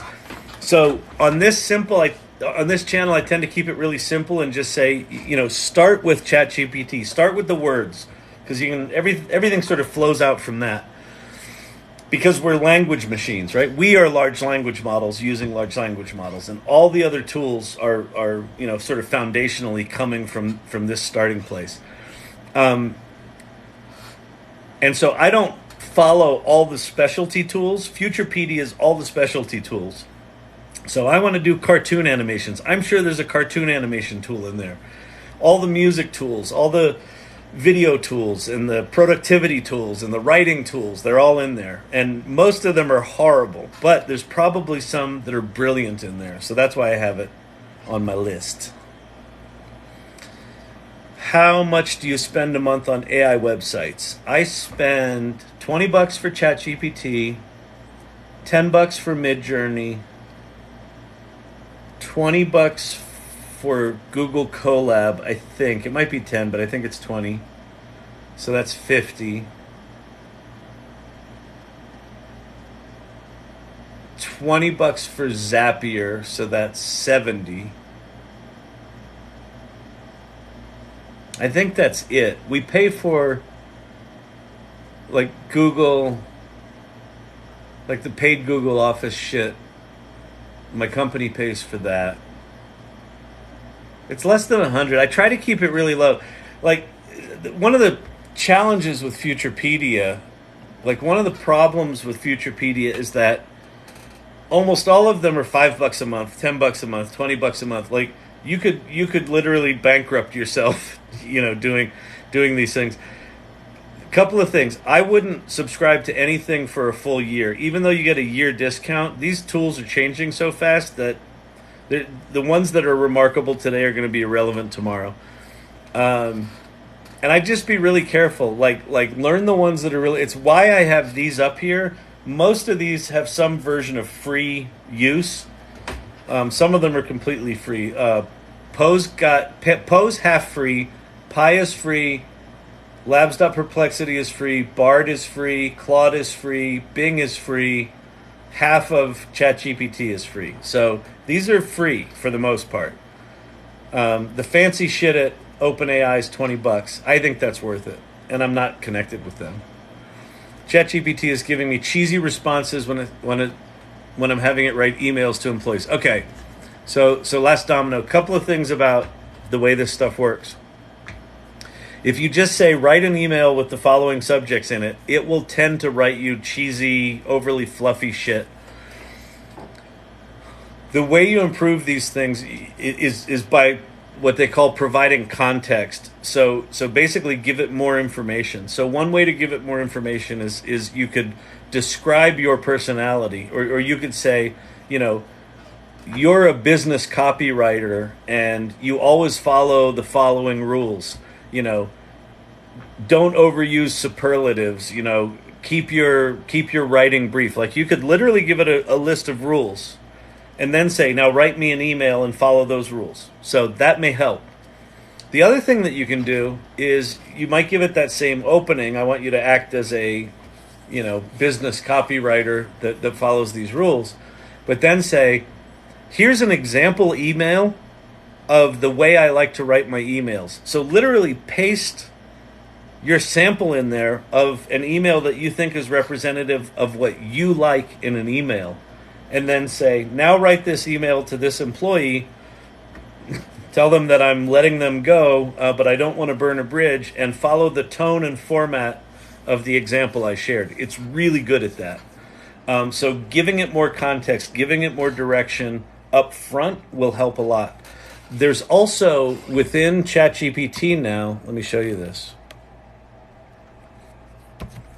There's this new thing called custom instructions. So if you, this is now available for both GPT 3.5 and GPT 4. So there's these things called custom instructions. So what these are is, you're telling ChatGPT to act a certain way.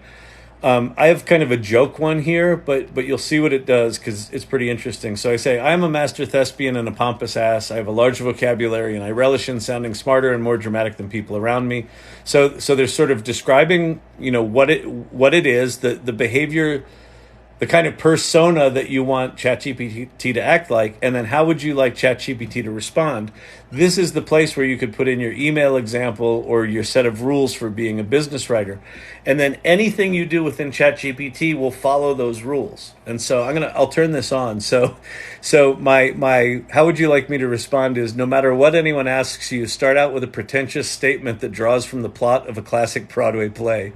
From that declarative statement, basically write a magazine article.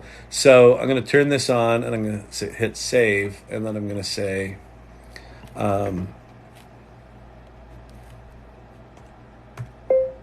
I want to write an email. Wait, hang on. I want to write an email to an employee letting them know that they are doing a fantastic job, but falling asleep at their desk is no longer acceptable.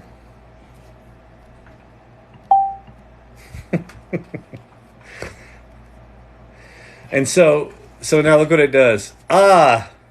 This is great. And there's this little article it's writing. So even though I asked it to write an email, it's writing a magazine article because that's what I told it to do.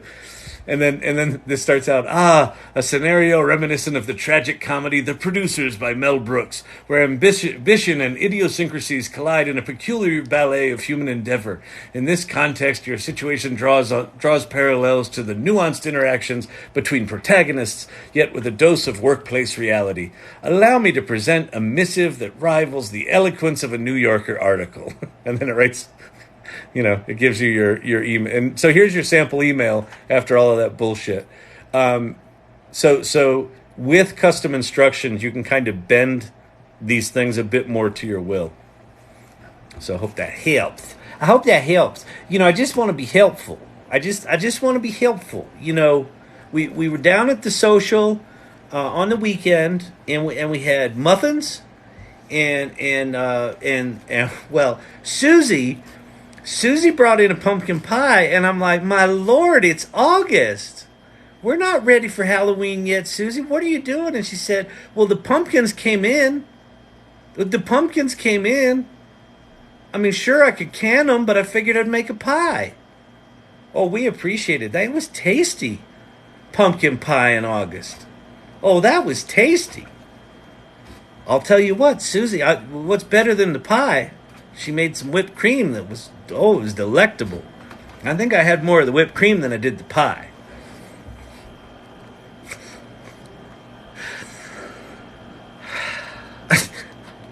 I don't know why you're all still here. I don't.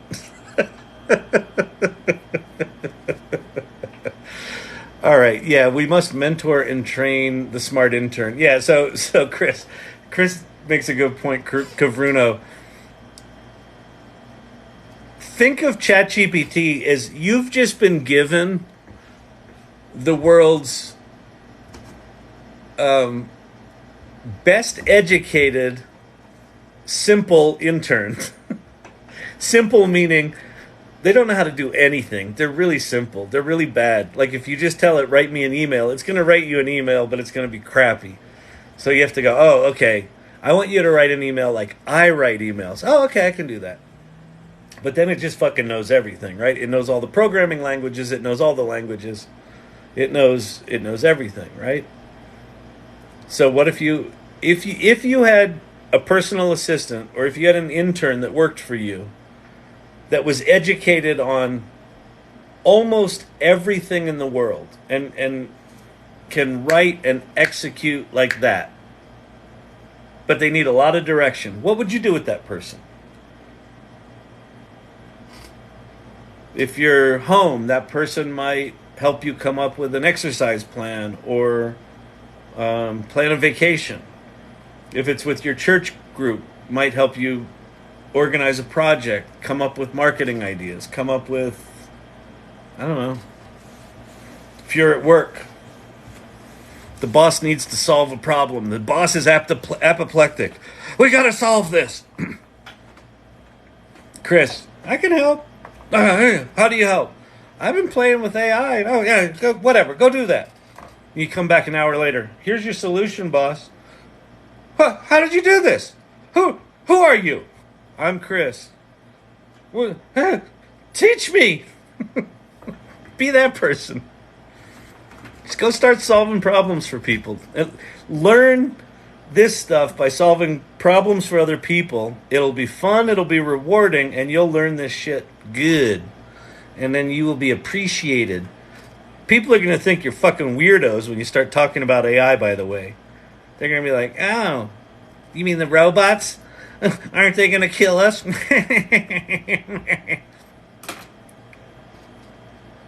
going to be the first ones to go. Those people. What do you mean my job's been eliminated? You don't like me? No, we love you, but everyone who has your job has not got that job anymore. And because you weren't willing to learn the new shit, we're going to go on ahead and have to let you go. Why is Chris still here? Chris is now the VP of AI automation. Yeah. All right. But what do you do to put the right musical with that? With that video that I made? I mean, if I were doing that, I would probably just, for an image like that, I would probably just go to some stock music thing. There are music AIs. If you go to futurepedia.io and look in the music things, there's one called SoundDraw that's pretty interesting. There's a bunch of them. Meta just came out with a music generation thing. The music true generation stuff right now is a little it's a little iffy. It's getting close, but it's not quite there. There's one that just came out called Suno, SUNO. Hang on. Oh, you've got to go to it's on Discord. You generate things on Discord. It's called Suno, SUNO. Jig that move. He thinks he's old. His life is sweet like food.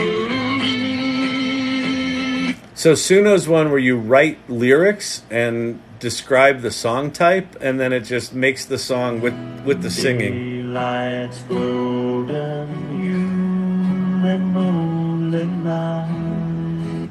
So that's one. SoundDraw is just kind of a loop sample songwriter thing, but it's pretty cool. But here's the thing: you don't, just because AI is here, you don't have to use AI for everything. You can, like if you wanted to automatically. So here could be an interesting thing with something like Bing or with Bard that can read images. You could automate. How would you do this? You could have ChatGPT. You could put this all in an automation. You could have ChatGPT write a voiceover of a 30-second commercial or a 30-second video. You could then have it describe the person that's saying those words, and then you could have it write the prompt to make that person. Then you could have it create an image of the scene that it's talking about. Then you could take the image of the scene, take that into Runway, generate a video clip,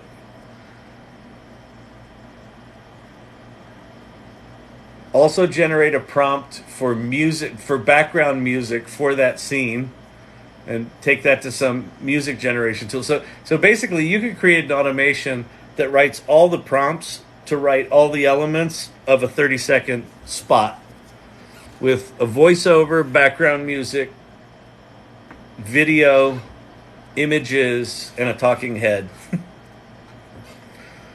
and then, subtitles and shit, like lower thirds and titles and things like that. And that would be an interesting project, right? Like that would be something that would be an interesting side hustle, right? You have a single interface that has 2 or 3 inputs of what's the kind of video do you want? What's the location? Describe the person talking, and what's the topic that they're talking about. 3 inputs, and it goes and generates all the prompts, generates all the media, stitches it all together, stacks it all up, publishes it to TikTok. You can make money with ChatGPT.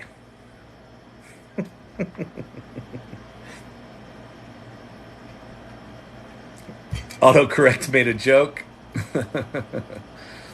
Wow, so quick. Yeah, I mean, the quickness of these things is just crazy. It named the dog Ch. The dog's name is Champ. Champ's right beside me. Champ's a little cutie. Champ's a cutie. My old dog Ch. Sh. Great, but what would you use to put music on this? We did that one. I did the table example with Roy Lichtenstein and Andy Warhol. That's really cool. Little Raven's Art Nest, not Sart Nest. I get it. So good. It's ending your sentences when you pause. Oh. Yeah, it sort of ends my sentences when I pause, but then it continues on. It'll go back and fix words that it got wrong based on the context of what I say. Pie's a real pain in the ass. If you pause too long with Pie, it'll submit what you put in. So if you go talk to Pie, if you haven't played with Pie, go to the Apple Store. I think it's available for Android too, but look up Pie, P-I, Personal Assistant. Get the Pie app. And then when you launch it, put it into voice mode, and you can just start talking to their version of ChatGPT. It's pretty interesting. But you can't pause too long, or it'll submit it and then answer like the first half of your thought. So you have to learn how to talk better, which I don't. I'm not good with words. Some people have a way with English. Other people not have way. Old Steve Martin joke. Chord progressions would be like the key in it, sort of. Yep, you could do that. Ba ba ba ba da ba ba da ba ba ba. Yeah. Will the code Alpha Kenny Body open new doors in chat? Will the code Alpha Kenny Body? I don't know what that is. I doubt it. But we can try. Will it jailbreak it? Is this a thing? Let me go to GPT 3.5. Alpha. Whoops. Alpha Kenny Body.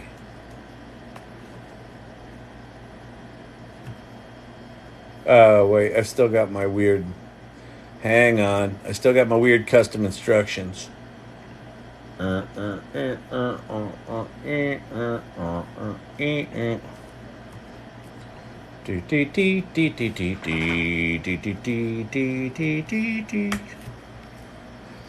seems like...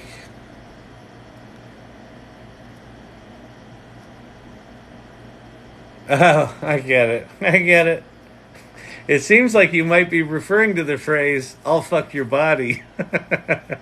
When you say it quickly, Alpha Kenny Body.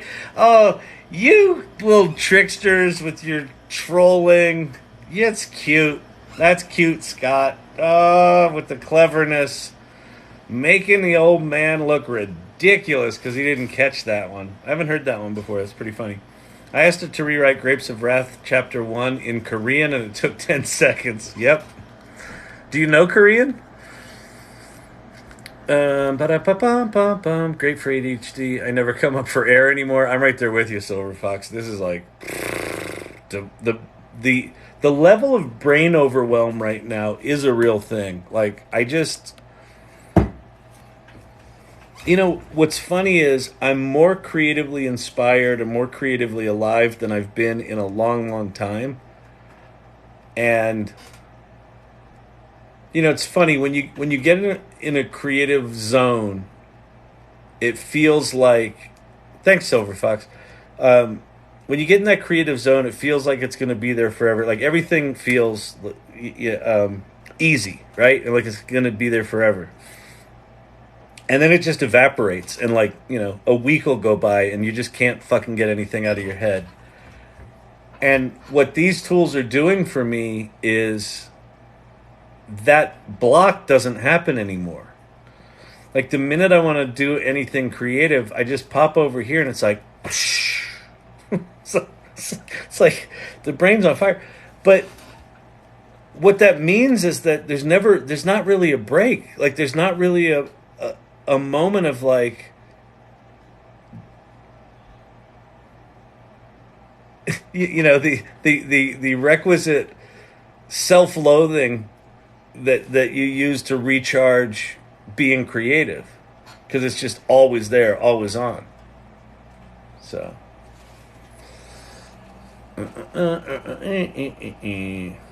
all right, let me answer a couple of more, and then we're gonna wind it up. We're gonna wind it down. We're gonna bring it down. Let's bring it down. We're gonna simmer. I'm gonna finish my little simmering. As Kyle says, ChatGPT is mansplaining as a service with a raging case of correctile dysfunction. That's pretty good. Yeah, this stuff. I mean, I didn't come up with the phrase mansplaining as a service, but I've certainly adopted it. That's what these things. It's certainly what it is. Meaning, ChatGPT will confidently answer you, even if it's wrong, just like every man in your life. So especially if you're doing things for work, or if you're going to give something to the boss, or say you're a lawyer and you write a legal brief and you have it give you citations for case law, it will give you citations for case law that are probably wrong. So check your work if you're doing anything that requires any kind of accuracy. You said something it looks like Korean or Chinese. Oh, which means thank you for watching in Chinese. That's super cool, because a lot of people don't like learning. Yep. Watching. You have a great attitude. I love your enthusiasm for AI and your humor. Thank you, Winston. I appreciate those kind words. Laughing my ass off honestly. Year 2050. What's an author? Yeah. Well. So listen. Here's the thing about creative work in particular. There's the creative product and the creative process. And as a creator, I think every creator in the next year, maybe two, is going to be faced with an existential crisis of, where's my value? Or where do I derive my value with creative? Is it in the creative product or the creative process? So if it's in the creative product, then you use these tools and you get really good at these tools, and you can put the product out there faster, cheaper, better than you've ever been able to ever in your life. And it's fucking insane. If where you derive your value is the creative process, then you might say, fuck it. I'm checking out of AI because I've been an illustrator for 30 years and I get my pleasure in the process of illustrating or making baskets or making sweaters or whatever it is. I want my hands doing shit. And I think everyone's going to be confronted with that. And I don't think there's a right answer. I think it's a very personal choice. And I think, like, I totally respect anyone that says, fuck it, I'm going to write screenplays and never use these tools. I'm going to do it. You know what? Fuck computers. I'm not even going to do spell check. I'm going back to typewriters. Totally respect that. I think that's fucking amazing. That ain't me. Because I'm a lazy bastard. If I can get these things to crank the work out, I'm doing it. But I mean, you know, that's not going to be an easy choice. Goldman Sachs estimates 7% of U.S. jobs will be replaced, 63% will be complemented, 30% will be unaffected. I can't imagine 30% will be unaffected. I think that's got to be higher than that. And I think 7% is low on replaced. The 63% complemented is interesting because if a job is transformed, if I transform from a copywriter to someone who generates copy, it's a different job, but it still might be me doing it, and it still might be called a copywriter, right? That might be one of those legacy jobs where the function transforms fundamentally, but the name stays the same. That's interesting. It'll be interesting to see what happens. But we actually used our own brain and critical thinking skills. Young people won't retain or even care. Oh, a classic red convertible. Yeah, that would have been better. Thanks for a great Friday night. Good night. Good night, Firefly.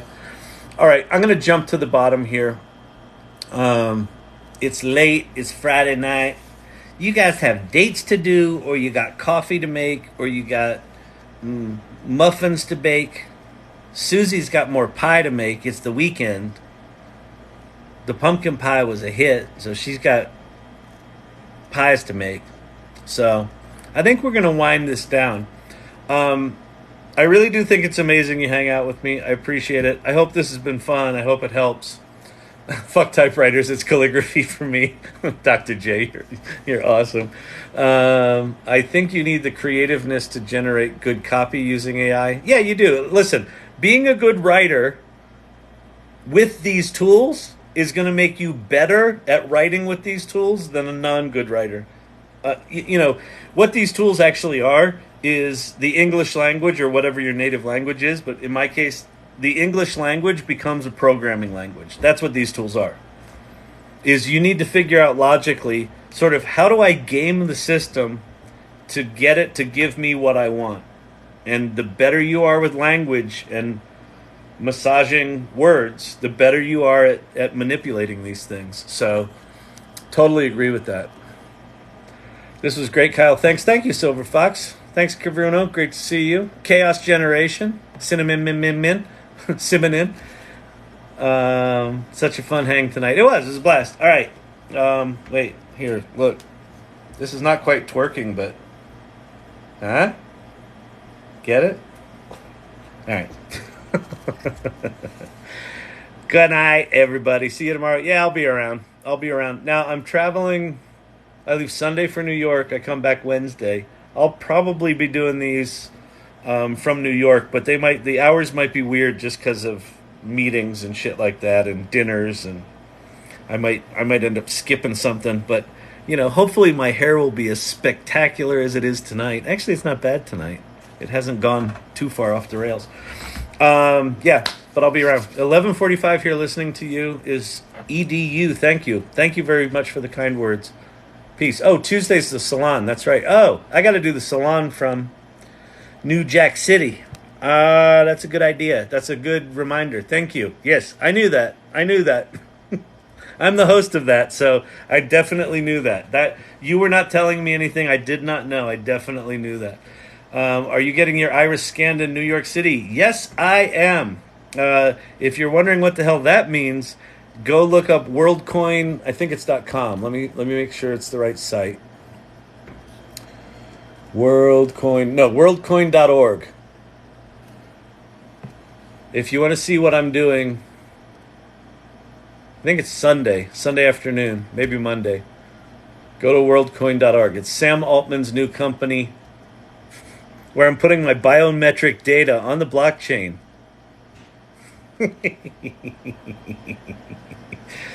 I know, it's cool, right, Rebel? All right, we knew you went. I know. What happened to Kyle? I don't know. He went to New York and last thing we heard was, I see the orb. Peace, everybody. Really appreciate it.